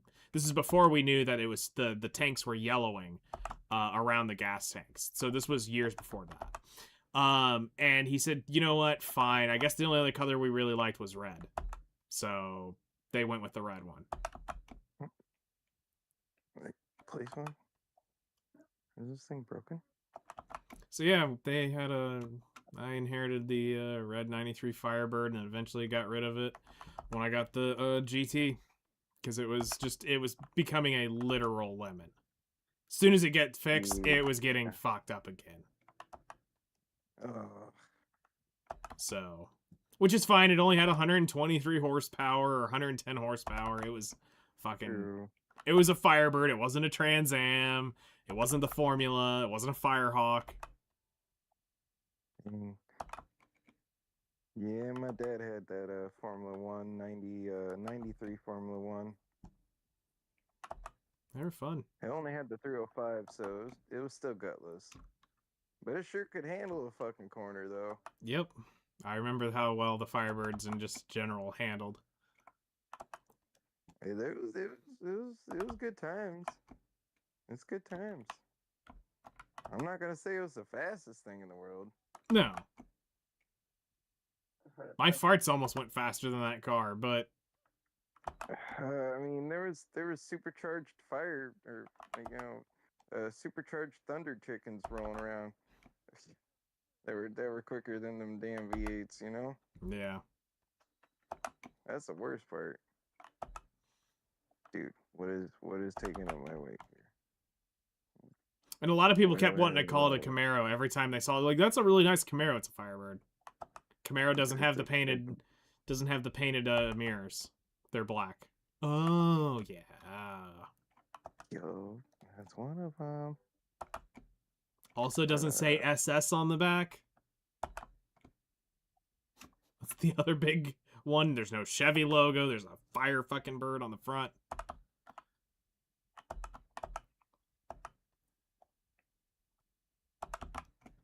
But it served its purpose. It had fun, and now it's on to bigger and greater and more interesting things. So now what we'll do is instead of getting a Firebird, we're just gonna get ourselves a fucking Advenador and be like, yeah, degenerate spending. Degeneracy, because house is already paid for. God.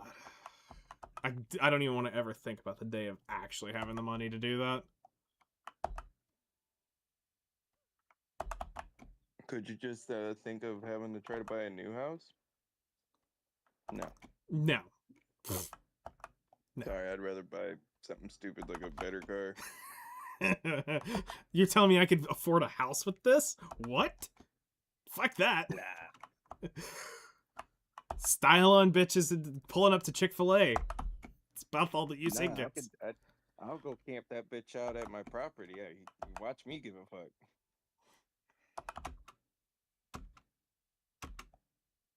Turn that bitch into a little mini RV. Watch. Oh, shit. Take out the passenger seat. Wouldn't be the first person to do it. That's hilarious.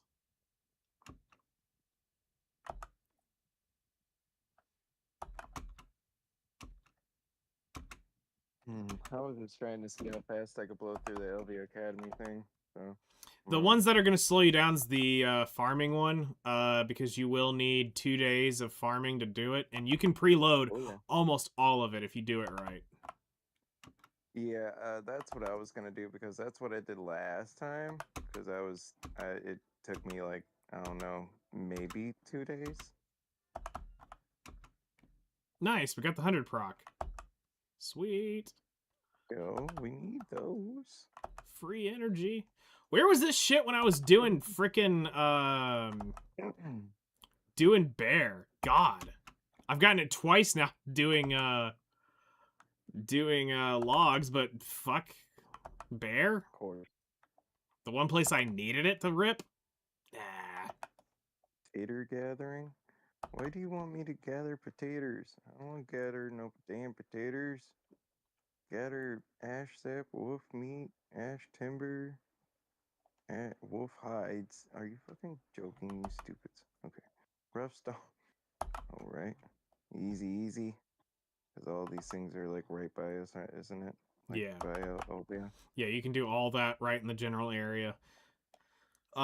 If you have an alt over in Bear, you can quickly log over to it and do the Fairy's Breath one to get it really quick. Yar. Okay, so we're done with that one. What do you want me to Imperial deliver now? Oh my goodness. What's that Imperial delivery person?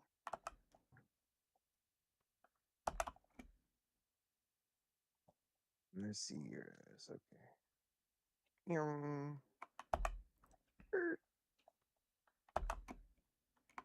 Imperial crafting.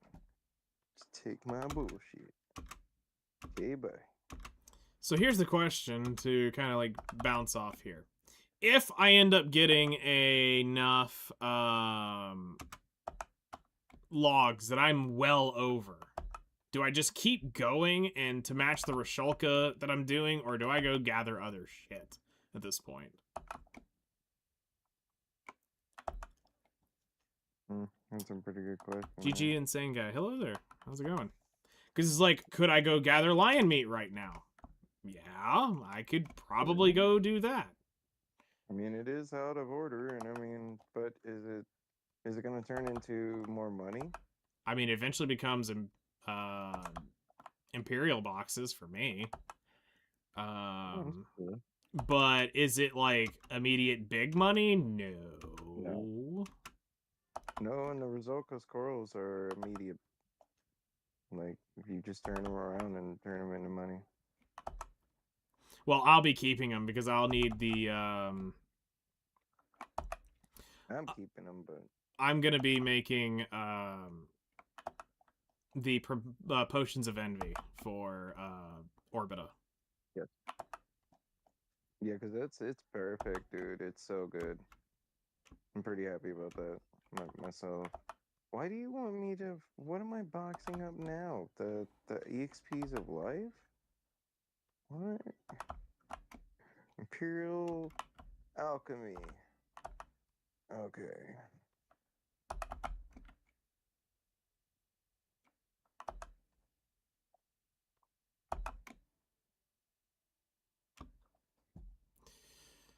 God, I love this song.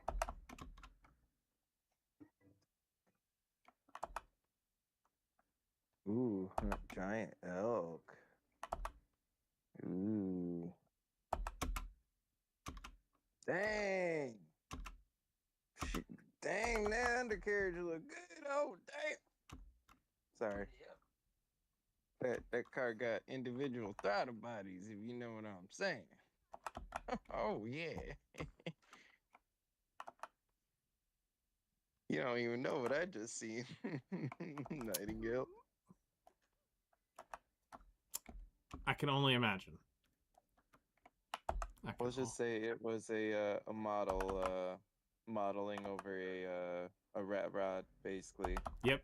sitting on the ground with a basically a flathead V8 with individual throttle bodies and moonies. Nice. Okay, Stormy. Let's go. Fine. Yes. Come on. And the good news is this is gonna really help my Adania crate, because we're getting a good chunk of logs from this.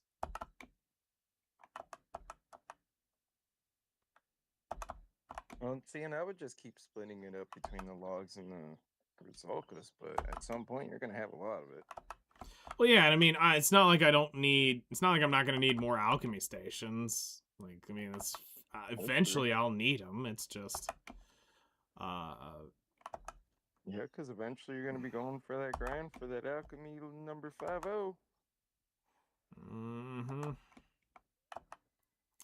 Yeah, the next alchemy grind's gonna take a bit because I'm pretty sure we're about to expunge most of my materials. So. Yeah, you're definitely going through a house cleaning. I mean, this is gonna be a mass, like, considering that I just did a double run about a month ago, this is gonna be monstrous. So Come on. No, Stormy. Don't go through the fucking fence, you jerk. Stormy, come here. Damn. Gonna have to replace that fence piece. Thanks, you jerk, dog. just helping out and doing my part. You know, just being a rat terrier. You know, investigating things. Yep. He's Making like, where can I destroy next? Making sure that the property is ridden of all squirrels, because they are not allowed on the property. Nope. That's what he's looking for. He also wants this gopher that has taken up refuge in my non-existent pool. Uh-oh. Because it's like a cement thing with sand in the bottom. It's a non-regulated, but built in the 70s, so it's super deep. Nice. Super down. It's like 20 feet-ish. Damn. Easily, I don't know. It's like... Does it have a 17? Is it a dive? Does it have a diving board? Yeah, it has a diving board. That's why. Because, like, 8 feet, my fat ass in an 8-foot pool, I instantly hit bottom. Yeah, and your hand is, like, handing out the water. Actually, no. I am just... Standing? If I'm flat-footed, I'm just at the bottom of the water's edge. Like, I'm not, like, out of the water, but I am close to the edge. Well, I'm gonna send you a picture real quick. That way you can be like, oh, yeah, I just need like $4,000. Because mine's, damn, I have to step back. Actually, what am I doing? I have a fancy phone. I was gonna say, can't you do the 0.5 zoom on it? I just did, yep. You know that exists. That is a thing. He's No, you don't say. You don't say.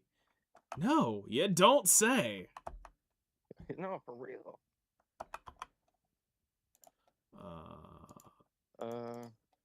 Here. Okay, now we're golden. I'm gonna send you this one.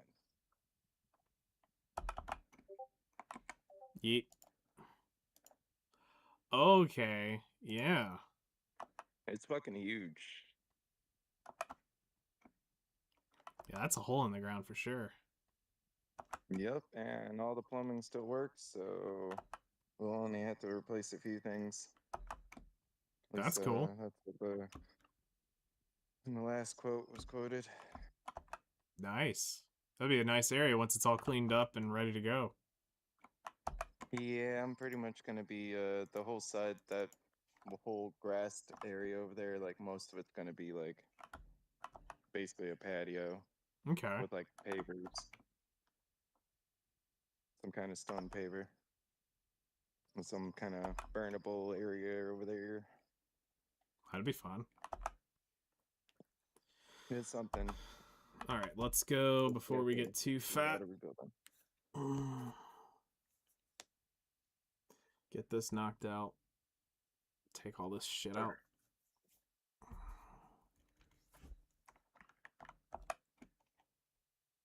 But yep, we got the house for super cheap, so I ain't complaining. Yeah. And of course, two car garages. Even better. So in-ground pool, and an attached garage and a detached garage. That, let me guess, was that was probably the real selling point for y'all. Yeah. Well, I mean, It wasn't the pool, it wasn't the house, it was the double car garage. You're like, yes. Fucking yes, we want that. yeah. Even though you could Because build that there's, at any house you wanted to sit down at, you could get that. But when you saw it, you're like, yes. Yes. And it's perfect, dude. I mean, right now we have the air compressor way in the back, and we have it piped all the way to the front, going to another tank. So whenever we need air, I mean, I have like 100 feet of air. It can go all the way to my front, to the road, basically. Damn. So if I need to work on something and something is stuck, I can just get the air hose out, and you best believe I'm gonna make it not stuck. Sounds like it's definitely a good thing to have. It is, especially with like if you have a flat tire and your car is sitting on like the side of the road there at the house, and like you're a friend who came over and somehow your tire like goes low or something. Well, there you go. Done. That's awesome. Don't worry, we got you. Sometimes I even let my neighbor borrow the air. You're like, yeah, here, take the hose. Here, just don't run it over. They're like, oh shit, yeah, sweet, it goes this far. Oh, yep, it goes all the way to your yard almost. That's like the neighbor across the street. That's awesome. Usually, like, needs it for something stupid because he's got the little pancake thing that like wants to push air, but it's not like our professional. Like, you can use it for like painting. Yeah. Air compressor. Big difference.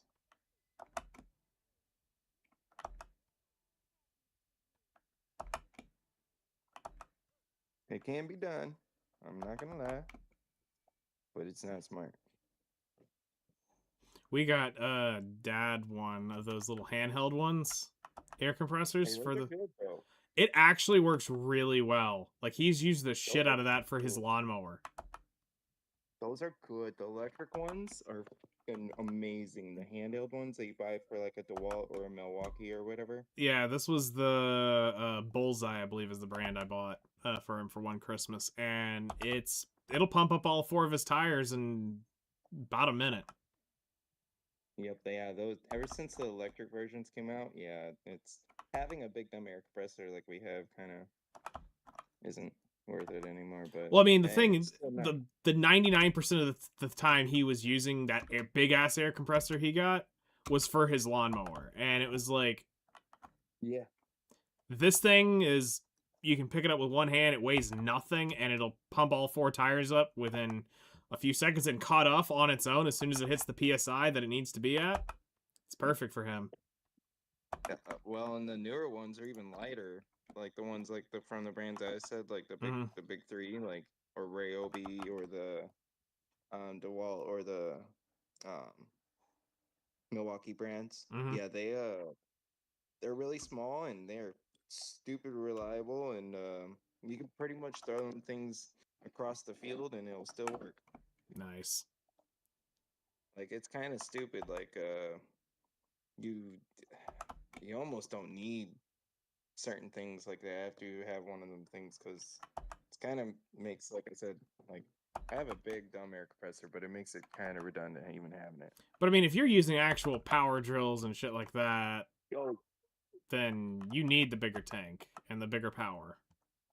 oh yeah, there's times when we live in the Midwest. Things get rusty. We live where they, if they even hear the word snow, there's gonna be like an inch or two thick of just fucking salt out there. Yep.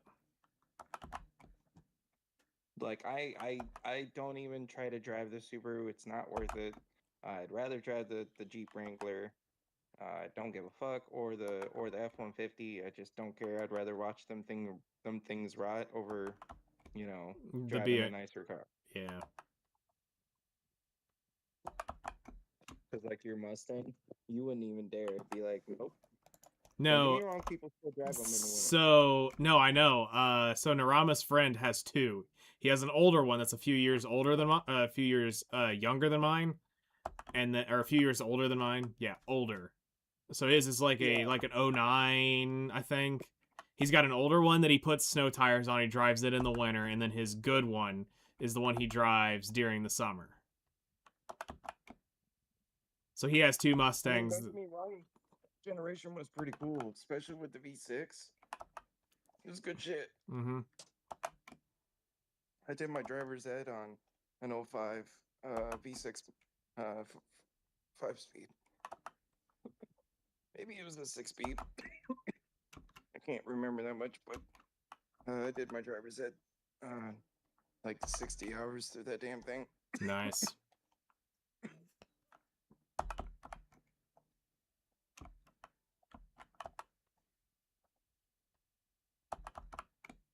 And I was the only one that the teacher could reliably like not care what I was doing, That's good. because of course I already knew how to drive a stick. Yep. I was just trying to get my hours and to try to get my license and my insurance cheap as fuck, Makes sense. which I did.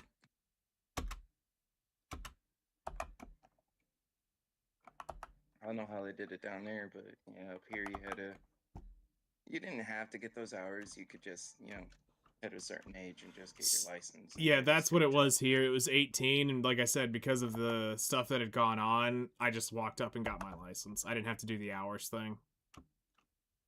Yeah, if we wanted to drive like before 18, yeah, you did that.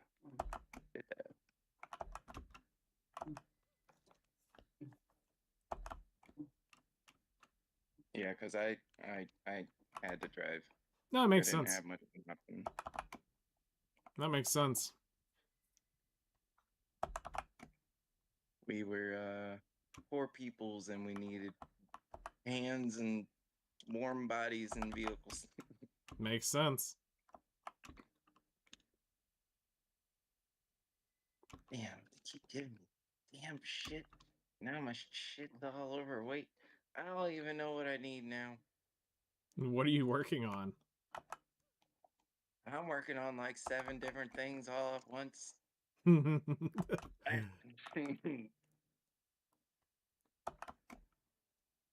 Shit.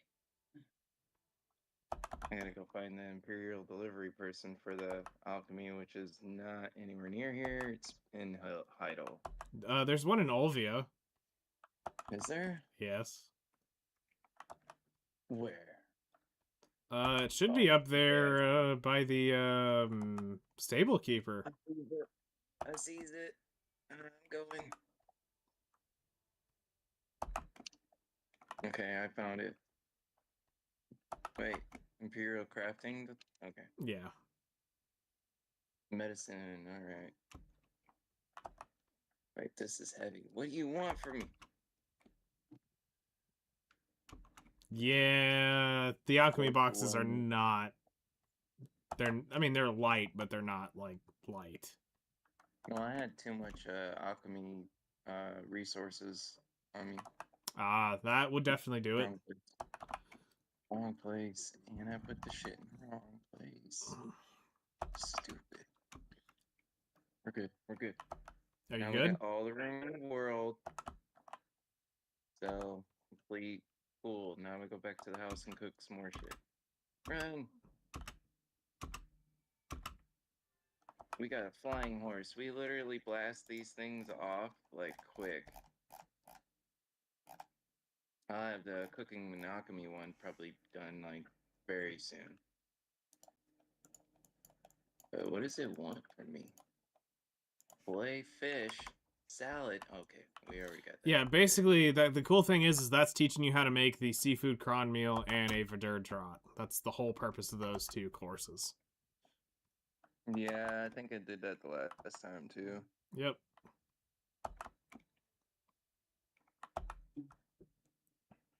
And it gives you like so much resources too. Yep. So you can definitely make sure it's crafted at the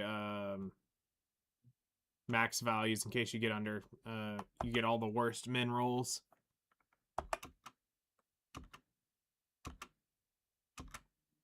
Yep, I maxed it out. I'm just watching it cook. It wanted 300. That was done ages ago. They done fucked up, Arab. Why do I have 300 extra dried skipper? Why are you guys giving me extra? That was to craft one of the fish dishes. The fish fillet, yeah. Question is why did it give me extra of just that? Not the same amount for each, or what is required? Because there's a shop up there that you can go buy a lot of the crap from. Damn it. Now what it wants. Oh god, meat pasta? Oh god. We can't have anything nice over here, man. I gotta fucking run back and forth. Gotta run. God. Yep, it's gonna wear your ass out. Oh, the good thing is I have a flying horse. I could just blast back and forth to my house. 'Cause I just I bought the Olvia Academy house. Yeah. It's actually kind of big. Instead of using the LV Academy stations. Oh yeah, yeah. Well, no, because I was gonna say, you get a buff, right? It should make your cooking time. You get the buff, which allows you to cook it at the normal speed. Yeah, that's true. That's true. It's just I'm trying to waste up my own stuff. Fair. Because I've had so much of it for so long. Just have to burn it up. Eat pasta. That's fair. Batch. Another 300.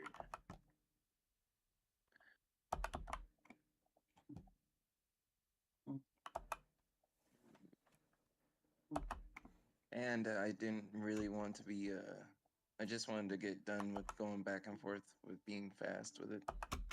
Because it's pretty fast with just having the house right there. Oh yeah, I mean, definitely. I just look at it, as long as they're giving me that negative 5-second cook timer, I'll just do it on my own. Right there. Yeah, I think it just only gives you a certain amount of crafting that can be done through it. which is fine. It's 1,000 every. So the new buff to, or the new change to it is 1,000 durability and every time you try to cook on it. So it's just not infinite anymore. Right. Which I wish I would have been here for the infinite shit, because I would have fucking gone. Dude, them rooms are filled, bro. The shit was hilarious. Yep. I'm like, these guys are going ham. Mm-hmm. It makes sense because it did give you literally infinite. So you could sit there with Like, pure, all so this because is pure like- powder reagent, you could cook for, I can put like, shit. I want to say I can probably get 10,000 of full crafts on, maybe 7,000 all on me. So if it's cooking at 1 second, that's hours. So, 5,000 is 2 hours roughly. Like, well, an hour and like 30 minutes. So, if we could get 10,000, well, actually, no, we could get 10,000 on us. We could get more than 10,000. Yeah. So you could probably get 5 to 8 hours on that one station with the weight if you had a max weight character. So yeah, who wouldn't want to be sitting there just crafting all day long? True. I mean, just think about it. That's absolutely absurd. I mean, as long as you're doing Imperial Alchemy, you can basically do that anyway. Oh, hey, look who got Alchemy Master 8. You shut your pretty mouth. I'm moving up in the world now. One of these days I'll catch up to Nightingale. Yep. Right. Not this year. You're gonna probably have to wait till I quit. And then you can catch up. You're gonna need to wait till I quit. Then you might be able to catch up. Uh-huh. That's about the only point you'll be able to pass my Guru 50 at that point. It's at that point I'd be able to pass you. Uh-huh. And only if. and Only. when. It's only like 1.5 million crafts of the best EXP in the game to get that. If not, it's like almost 2 million crafts.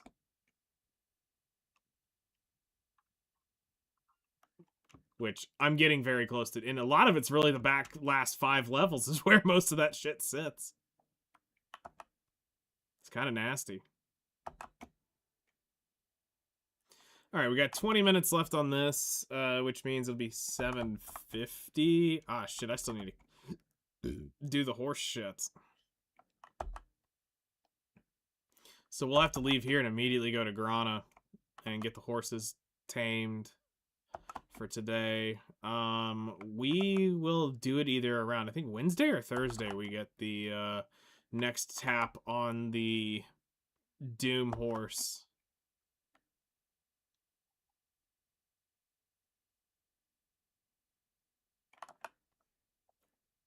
Like, we're getting there.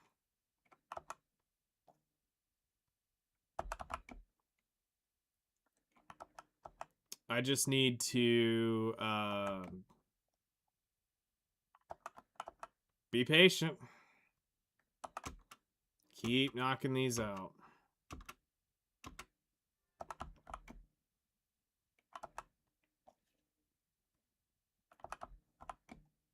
Like, I'm sure if I would have gone focused straight AFK horse training, we probably could have an Imperial horse by now. But the way I looked at it is, I'd rather be fishing for the money because I need every billion I can get at this point for my accessories. Because I'm hoping, I'm praying I can buy 3 accessories right away. Because if I do, I'm almost hard capped Orbita. Yeah, literally. That's not counting if I get a deck. Because I will, at that point, I will pop open my, every box I own for the hammers, and I will rip every one until I run out. I So- fucking would. Yeah, that's what we're waiting for. That 1 I AP. wouldn't even goddamn question it. And just keep tapping. And if one goes, great. We move on to the next one. If it goes, move on to the next one. I mean, it's not much, but it adds up. So, Right. Even though I know that it is only at that point, once you get all 5 of the rest of your nodes, it is only going to be, of course, the 5 AP. But Yeah. at that point, you won't have to touch them no more. yep, they're done.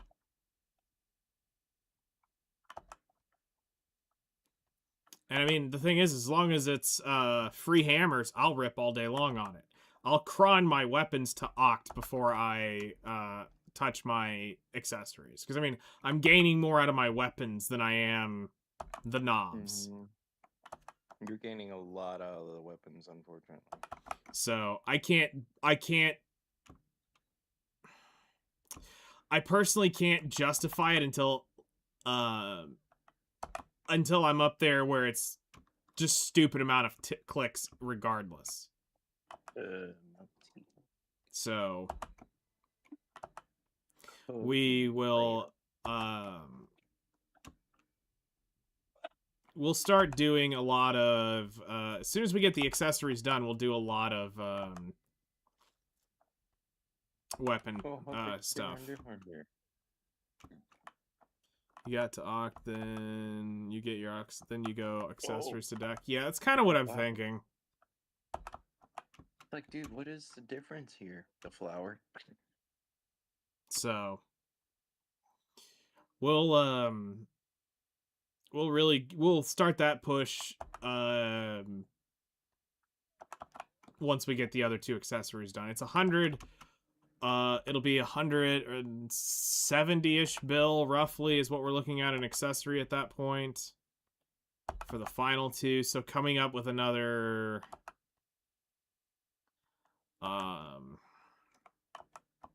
And you're gonna go for that on Wednesday, right? One of them. no, the money that I'm using is going to buy traces. Oh yeah, that's right. We You do won't need a lot of- we won't buy anything until the alchemy run's over with.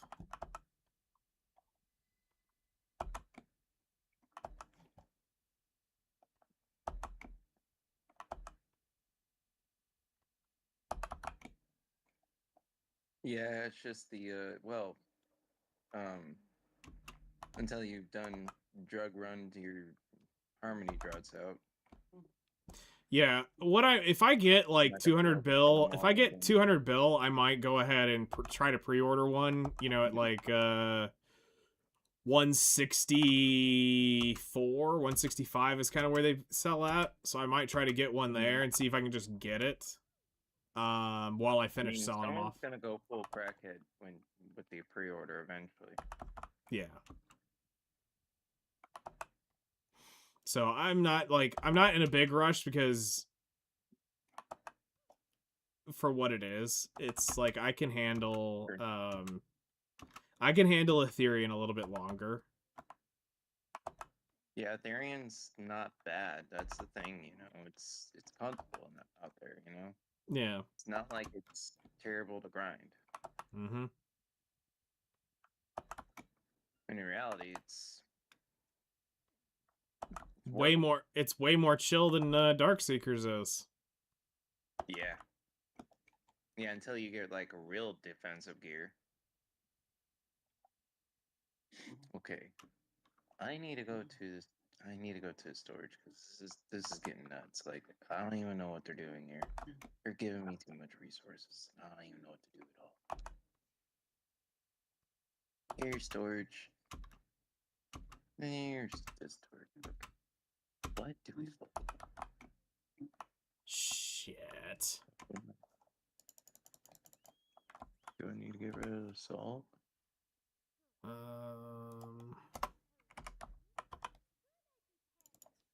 Or anything that's gonna require salt. I don't know why I keep hitting the guild storage thing and that's gonna get me access to my storage. It doesn't do that. It's not what happens. No, It's not how that dude. functions. It's not how that works. I hate this fucking game because of it. Rotten damn, no good for nothing. Which, speaking of which, let me actually put this random bullshit up and damn, I put in like put that up in there, put that up in there, put that in there. Else? Damn. Oh, you know, and the crazy thing, it's been a while since I did a upgrade.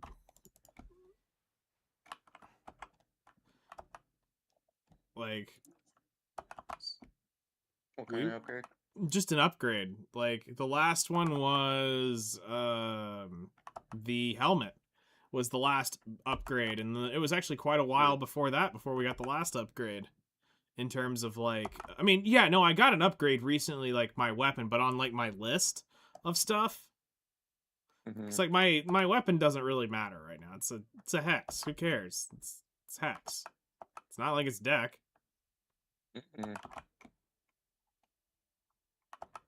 No, it's not deck yet, sir. No, You ain't got that deck. no, I'm deckless at this point. All the. At some point, I'll have a big deck. Ooh,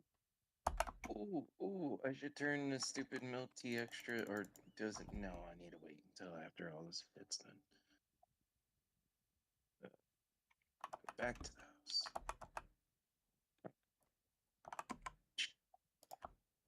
Yeah, because now it's giving me a 26-minute buff. Yep.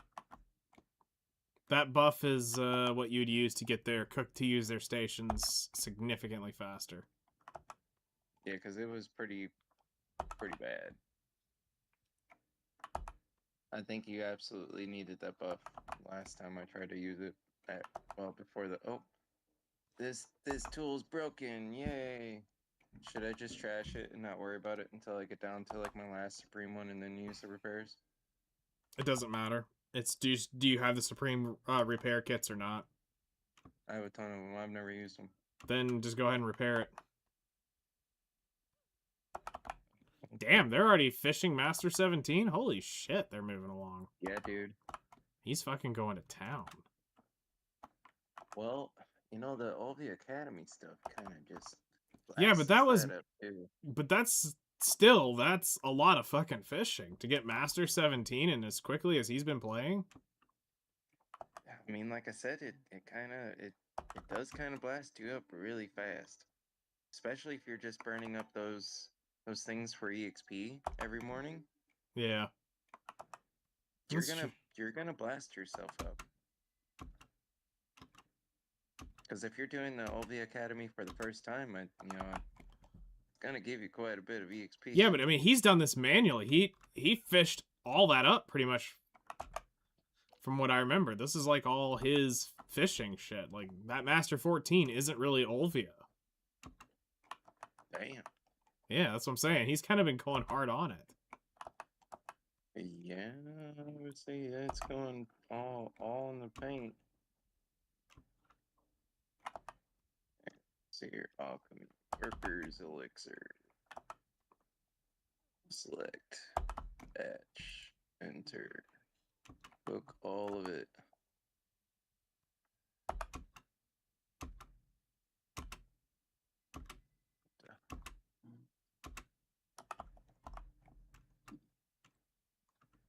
Yeah, see, I'm already maxed out without using the damn stone. Okay. So yeah, yeah.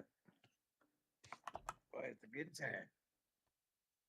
All right, we got 9 minutes left. Dude. It's gonna be tight. I'm gonna have to like haul ass to Grana.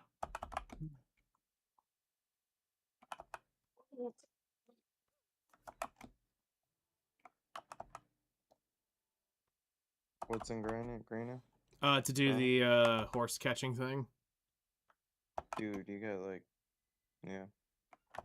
I got 9 minutes left on my, well, 8 minutes left on my buff. I should be leaving here at just at 10 minutes left.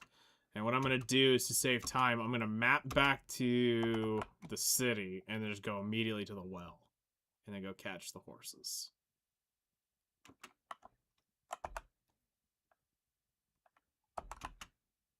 Damn, they gave me a lot of resources for worker elixirs. Yep. I think you can make like 300 or so, 400 of those. I mean, out of the 150 clicks, I don't know how much I'm gonna get, but oh, it's kind of looking like fun. I mean, right now you're not wrong. We're 280, 290, 3. I mean, it's worth doing because, I mean, just to craft the Vidir Drots, just to use them for certain things is nice. I fucking burn those bitches up when I can. I mean, I'm about to absolutely Everywhere. shit through them. Because those are going to be running for the next 150 hours. I gotta make sure I have it. I gotta make sure I've gotta craft those. That'll be probably tomorrow night's me worrying about that. Do I have enough made? I got another one of those remnant of the burnt spirits. Nice.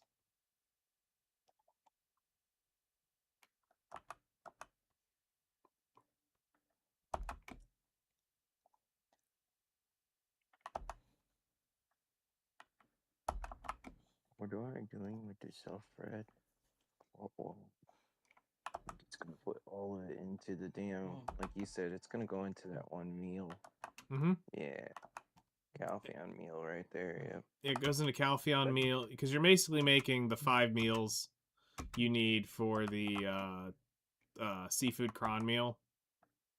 And you're making all the elixirs needed for the Vidir Drot. So it's just basically, as soon as I knew what I was doing, I just went ahead and let it craft everything instead of what it was giving me, you know, what it said I needed to craft, because I knew, I was like, okay, I'm just making the cron meal, so let's get the free shit and make them. Mm-hmm. Yeah, I think I made a ton last time. I made like 1,000 of them last time because it just gave me so much. I think it what it was. Yeah, I swear it was like a bunch. Mm-hmm.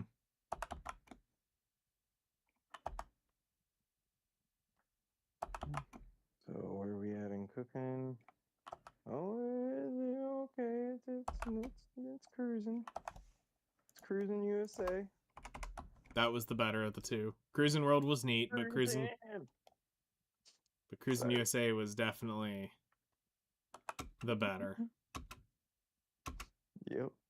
Oh, dude, I seen a Viper GTS 94. Really? Black. There used to be one in my neighborhood a long time ago. It was turning left as I was taking a left and turning right into Casey's gas station. Like, oh my fucking god, that thing was shiny, and yo, man, that thing is a V10 nasty. Yep. 8.0 liters of freedom. Yep. Oh wait, we're done. Okay. Okay, now what do we got? I almost bought one day. I almost bought one.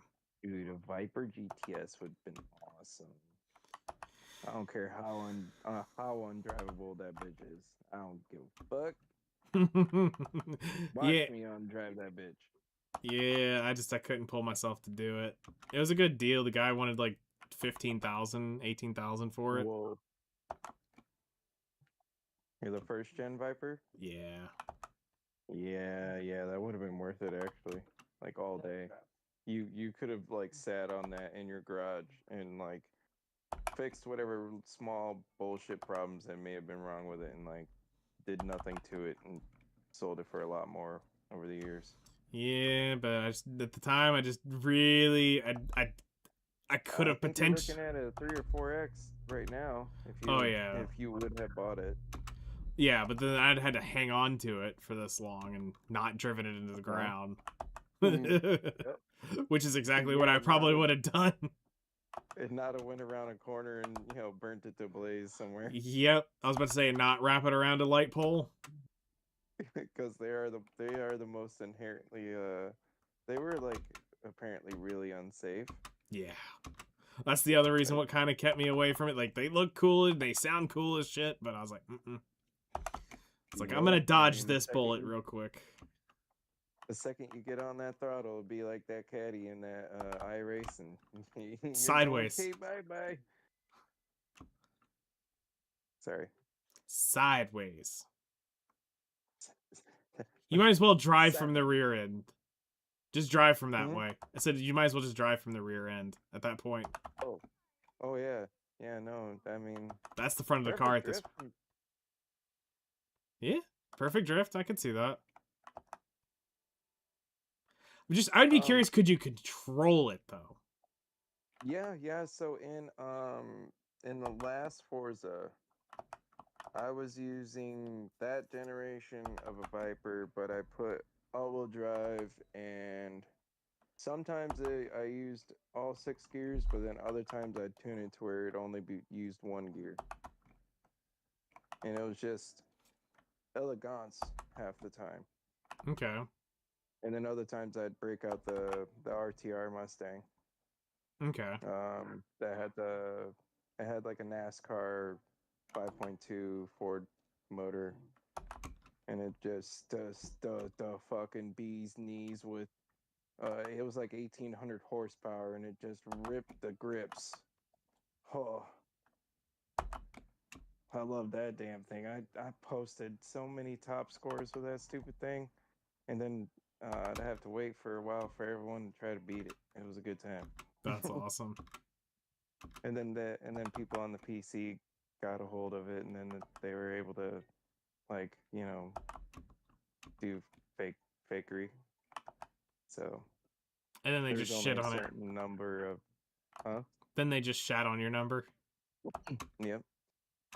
Yeah, because there's nothing I could do about that. I mean, we had to go based on a certain level and then down because of all the fucking fake times that was happening.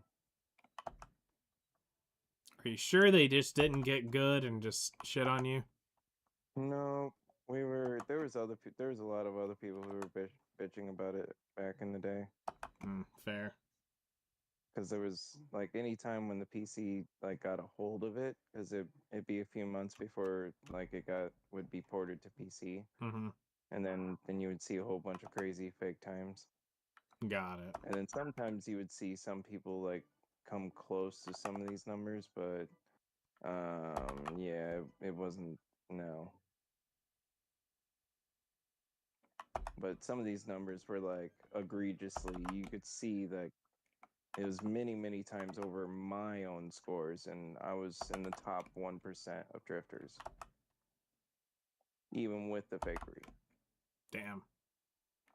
So when you see those kind of numbers, you're like, yeah, they're clearly fucking faking, because the people in the leagues and stuff couldn't do those numbers. So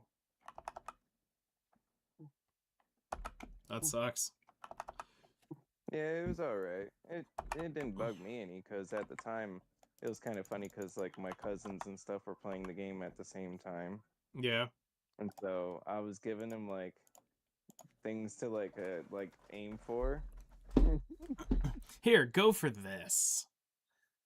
And they'd go to beat it, and they'd be all excited, and then I'd go to hit it in one turn, and they're like, "You fucking bitch! Did you really just do that?" And I was like, "Yeah, you guys said you went to go beat it. It took you all kinds of hours, right?" I was like, "Ah, here, let me show you how it's done." This is what I actually meant for y'all to do. Yeah, I did that more than a couple times. They hated One you. time, my cousin got so pissed off, he fucking stopped playing for like a week. And then he came back to it, and he was like, "Okay, I see how you did it now." I was like, "Oh, okay, you're getting good." Get good, motherfucker. It was so funny. That shit made me giggle so bad. But it was a real challenge for them, because I've been playing those kind of games for forever. Yeah. So it didn't bug me.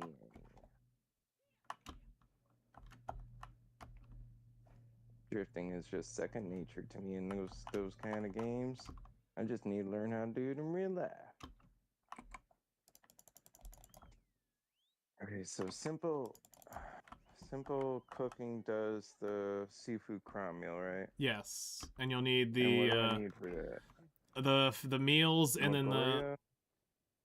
yeah, you'll need that, and then the Alfion? the spice. You'll need the special spice to. The ancient cron spice? Yep. What else? But, If you have the 4 meals and the cron spice, that's it. 4 meals? What meals?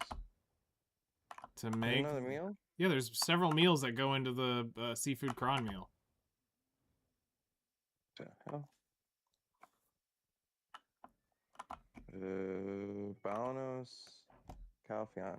Okay, so Balanos is the only thing it didn't give us, so that would make sense.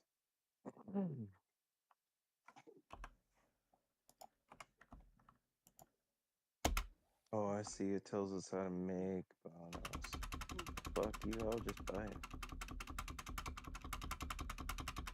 Right? I mean, it may require the buy. I don't remember.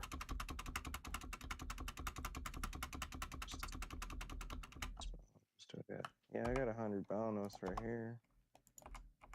Is that enough? Should be. Okay, we got the horse. Let's go. Okay, well, let's try that. Processing supply.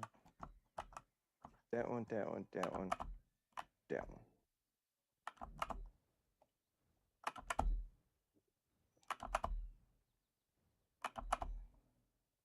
Yep.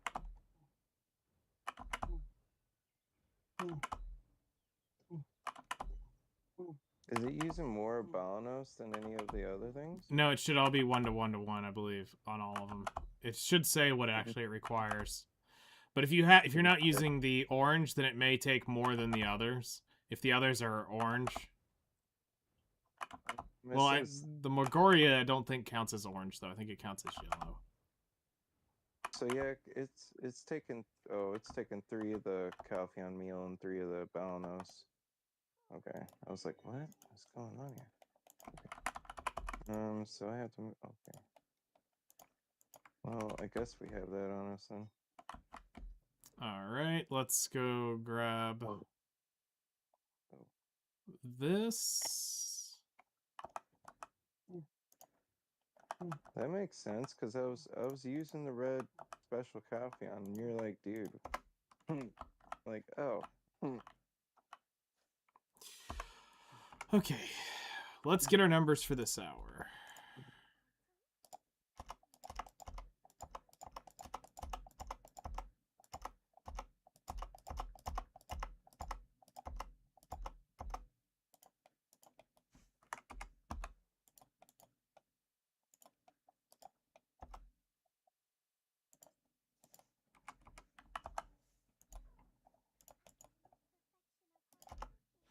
Okay. Oh yeah, and we got 2 of those. Okay, so add 1 hour. We burned actually 800 or 700 energy. What we burned, not 7,000. So we got 15,112. Wow, that tells you that it doesn't really matter. 642. Mastery doesn't matter, kids, when it comes to gathering the logs. Let's see here. We got 65 of those. We got 14,499.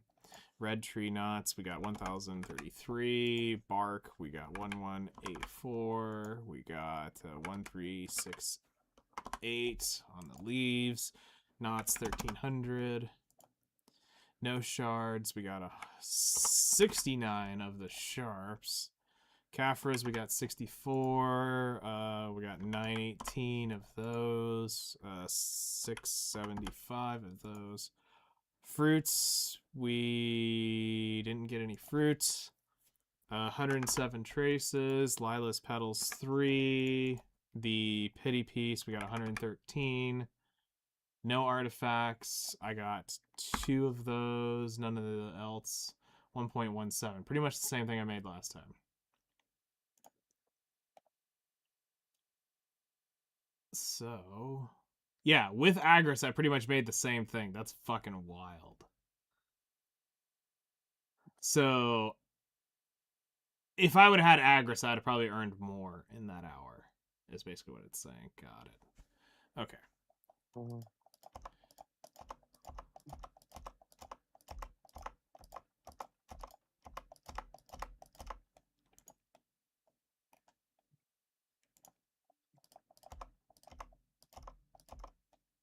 Don't forget the horse. You got only a couple minutes left. I got him. Oh, I just got the horse. Okay, so we're currently up to 31,000 logs. Alrighty. That's a few logs, which is nice.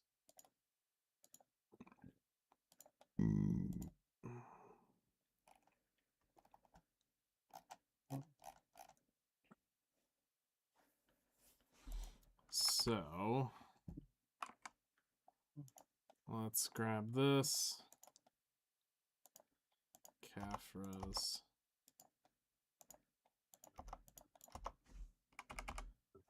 All right.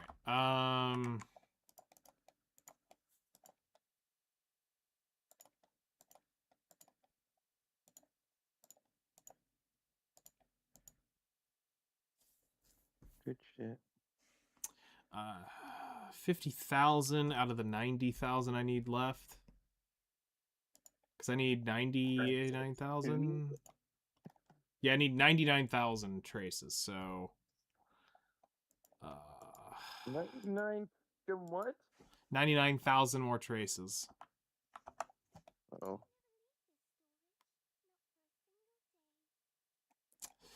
Yeah, we're burning through that shit pretty quick.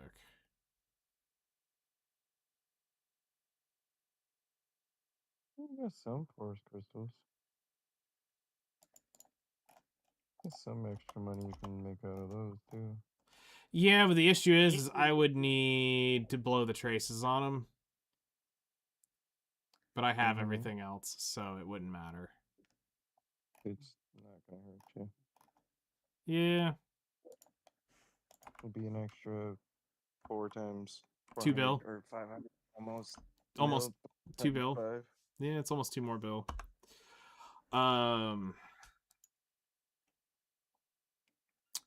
So let's see. That's the 8 a.m. reset. Let's go look up here at the Land of the Boring Light and take a look at Soul this time. What do we got now? We'll go ahead and set it up on Bamboo for this one. Planks for this one.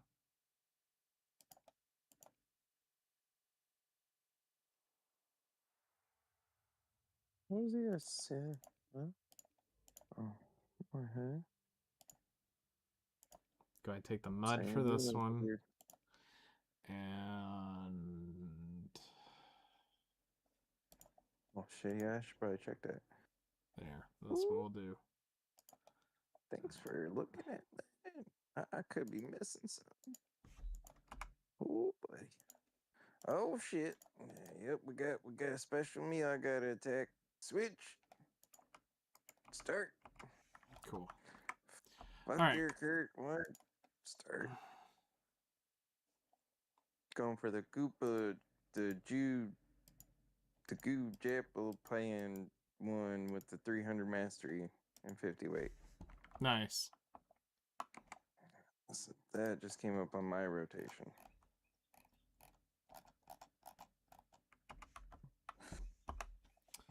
Okay, so take these off. Well, actually, I could process those logs up just to see what we get.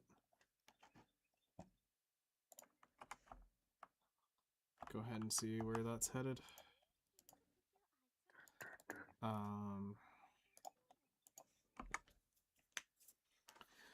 Okay. So we still need to buy some mushrooms. we need to buy 21,000 emperor mushrooms and 24,000 tiger mushrooms. Which is pretty cheap. We can do that actually right now. With what we've got going on.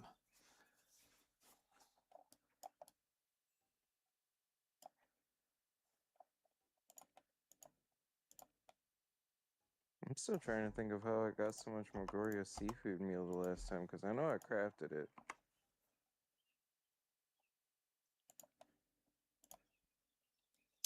Okay, so the Vidurdrot is...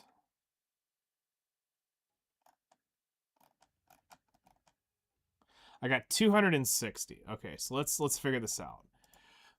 We're gonna say 160 hours at the minimum. So now we're gonna times that times 4 is 640. So I need more. All right. So we need. Who do you think you are, damn shoulder parrot? Get up, you dang duck. He was just hanging on my shoulder. So I need worker, time, and swiftness. Worker, time, and swiftness. So worker, I've got 1,000 of those still. Time, I would need to craft more of the time elixirs. Swift, I would also need to craft some swiftness for this. Okay.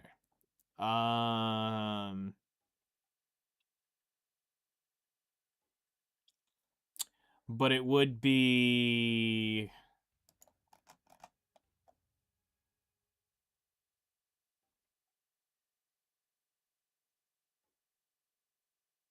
Okay. And Tears of the Moon. Okay. Yeah, Tears of the Fallen Man. Yep. So let's do 1,000 of these. Let's see here. What did it say? Yeah. Elixir of the Swiftness, Workers Elixir, Elixir of Time, Yep. Tears of the Fallen Moon. A Wise Man Blood. Okay, so it's telling me the other shit. But yeah, the Verdu is just the... Okay. The 3 elixirs and Tears of the Fallen Moon. Hey, you are still not upgraded. What the shit? You don't tell me how to live my life. Actually, log to another character real quick. Fine. Because I'm curious if it'll knock your apprentice off that way. Because you should be. Because you came in like right at reset.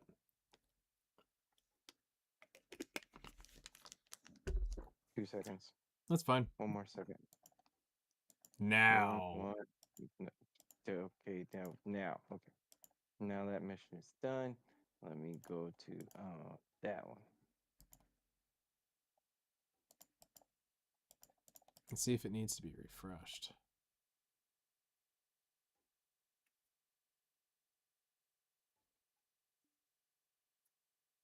There you go. That's what I was going to say.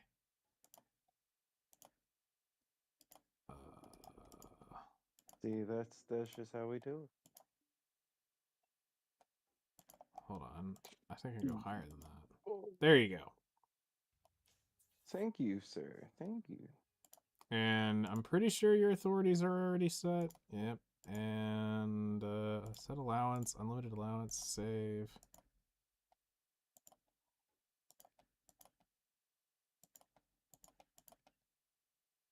Yeah, there you go. Perfect. So basically you have GM perms without being GM, is what it looks like. Perfect. And I'll only do what you asked me to as far as the actual GM functions are concerned. If that's needing help with.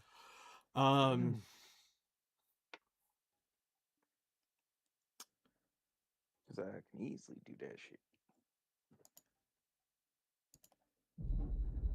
I mean, basically the only thing we need to do is just keep track of people's every time they hit 10K, we refresh it for them, and recruiting people, and whatever the GM shit is when it comes to wars.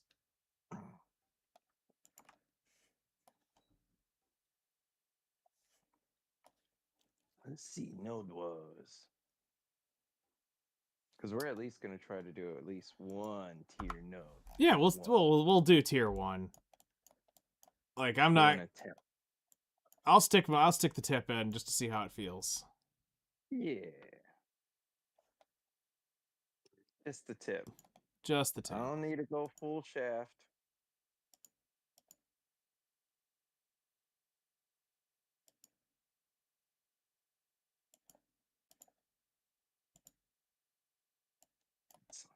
It's so good.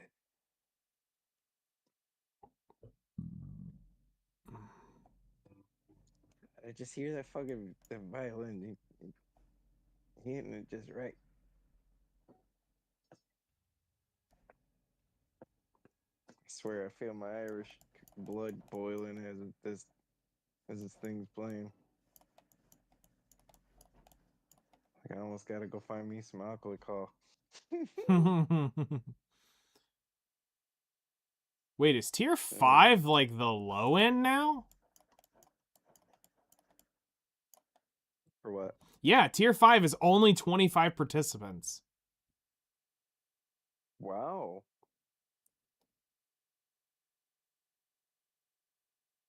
So the max AP limit is... Wait, no, that's 390. What the shit? Hold on. For the highest one?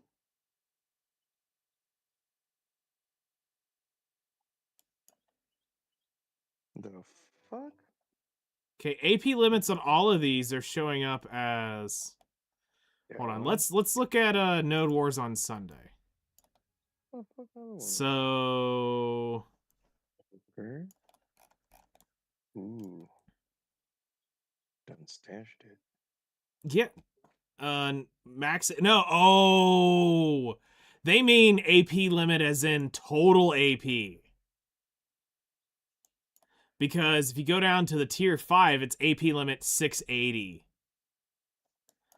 Oh my god, really? Yeah. That's not a whole lot. Makes sense though. So evasion limit is 738. What's the accuracy limit? 650. So evasion builds definitely are stronger there. Huh.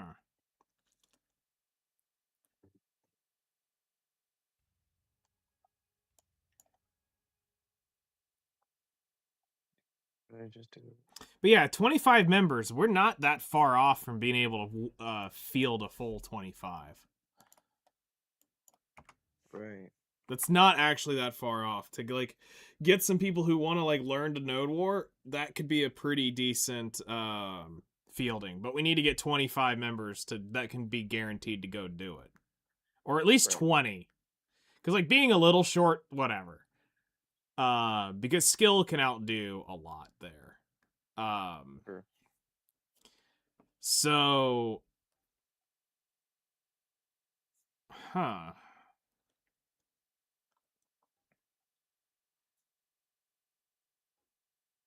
And then you can also get war heroes too. But I don't know anybody in other guilds right now. I mean, I know Nightmare Witch, but I don't think she would want to come over and do it.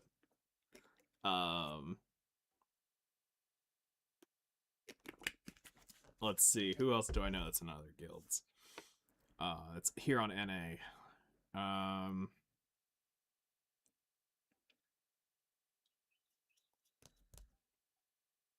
Six Sal wouldn't do it. He would do the sailing one. He'd do Blue Battlefield, but he wouldn't do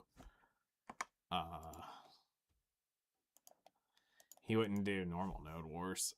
I might be able to get Project back if I'm like, hey dude, we're gonna go beat the shit out of some people. Do you wanna come like show your E-peen? Right back. Can but say less. Maybe. Elixir He might. Elixir of time? Yep. Was that the other elixir? Yep, it's time, worker, and swiftness. Fuck, how much of that do I need? You just said the fucking number, and I'm being a stooge. Okay, how much do I actually have here? You need 3 of each to craft 1, but you'll probably want 100 of each to like actually like craft. 2, so I need at least 200 because I have 200 of the swiftness. 209. Whatever. Just find what I have there. Or should I buy more swiftness just in case and just make more Verdu?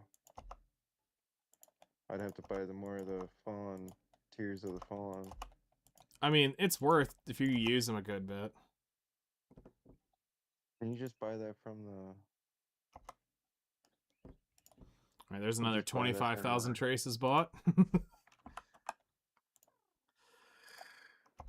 Okay, so let me, yeah, I guess let me just buy more. Swiftness, let's see if there's swiftness. Land of the Boring Light. Put those there. No swiftness. All right.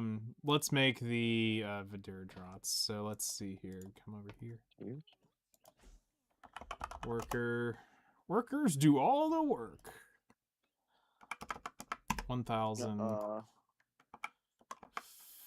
don't do all the work. 400. That's what Deeve says. I believe in Deeve.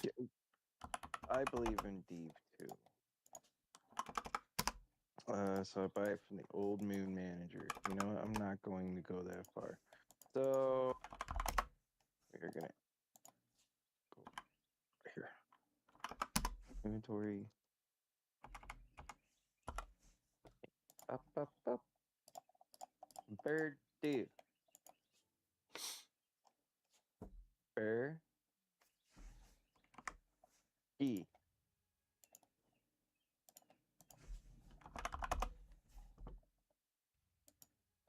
Bird. And it was that one. And where'd it go? Oh, that one. Start. All right. Well, I'm going to wrap it up here. Thanks, everybody, for coming and hanging out. I appreciate y'all. We'll be back on tomorrow, and we'll continue on that grind. So, yeah. Tomorrow we'll be back on in the evening. It's time to get back to work and all that stuff. Bank holidays are over with and all that good stuff. So, yeah. We'll see y'all tomorrow morning after dinner, and enjoy your Taco Tuesdays. Yeah. See y'all tomorrow.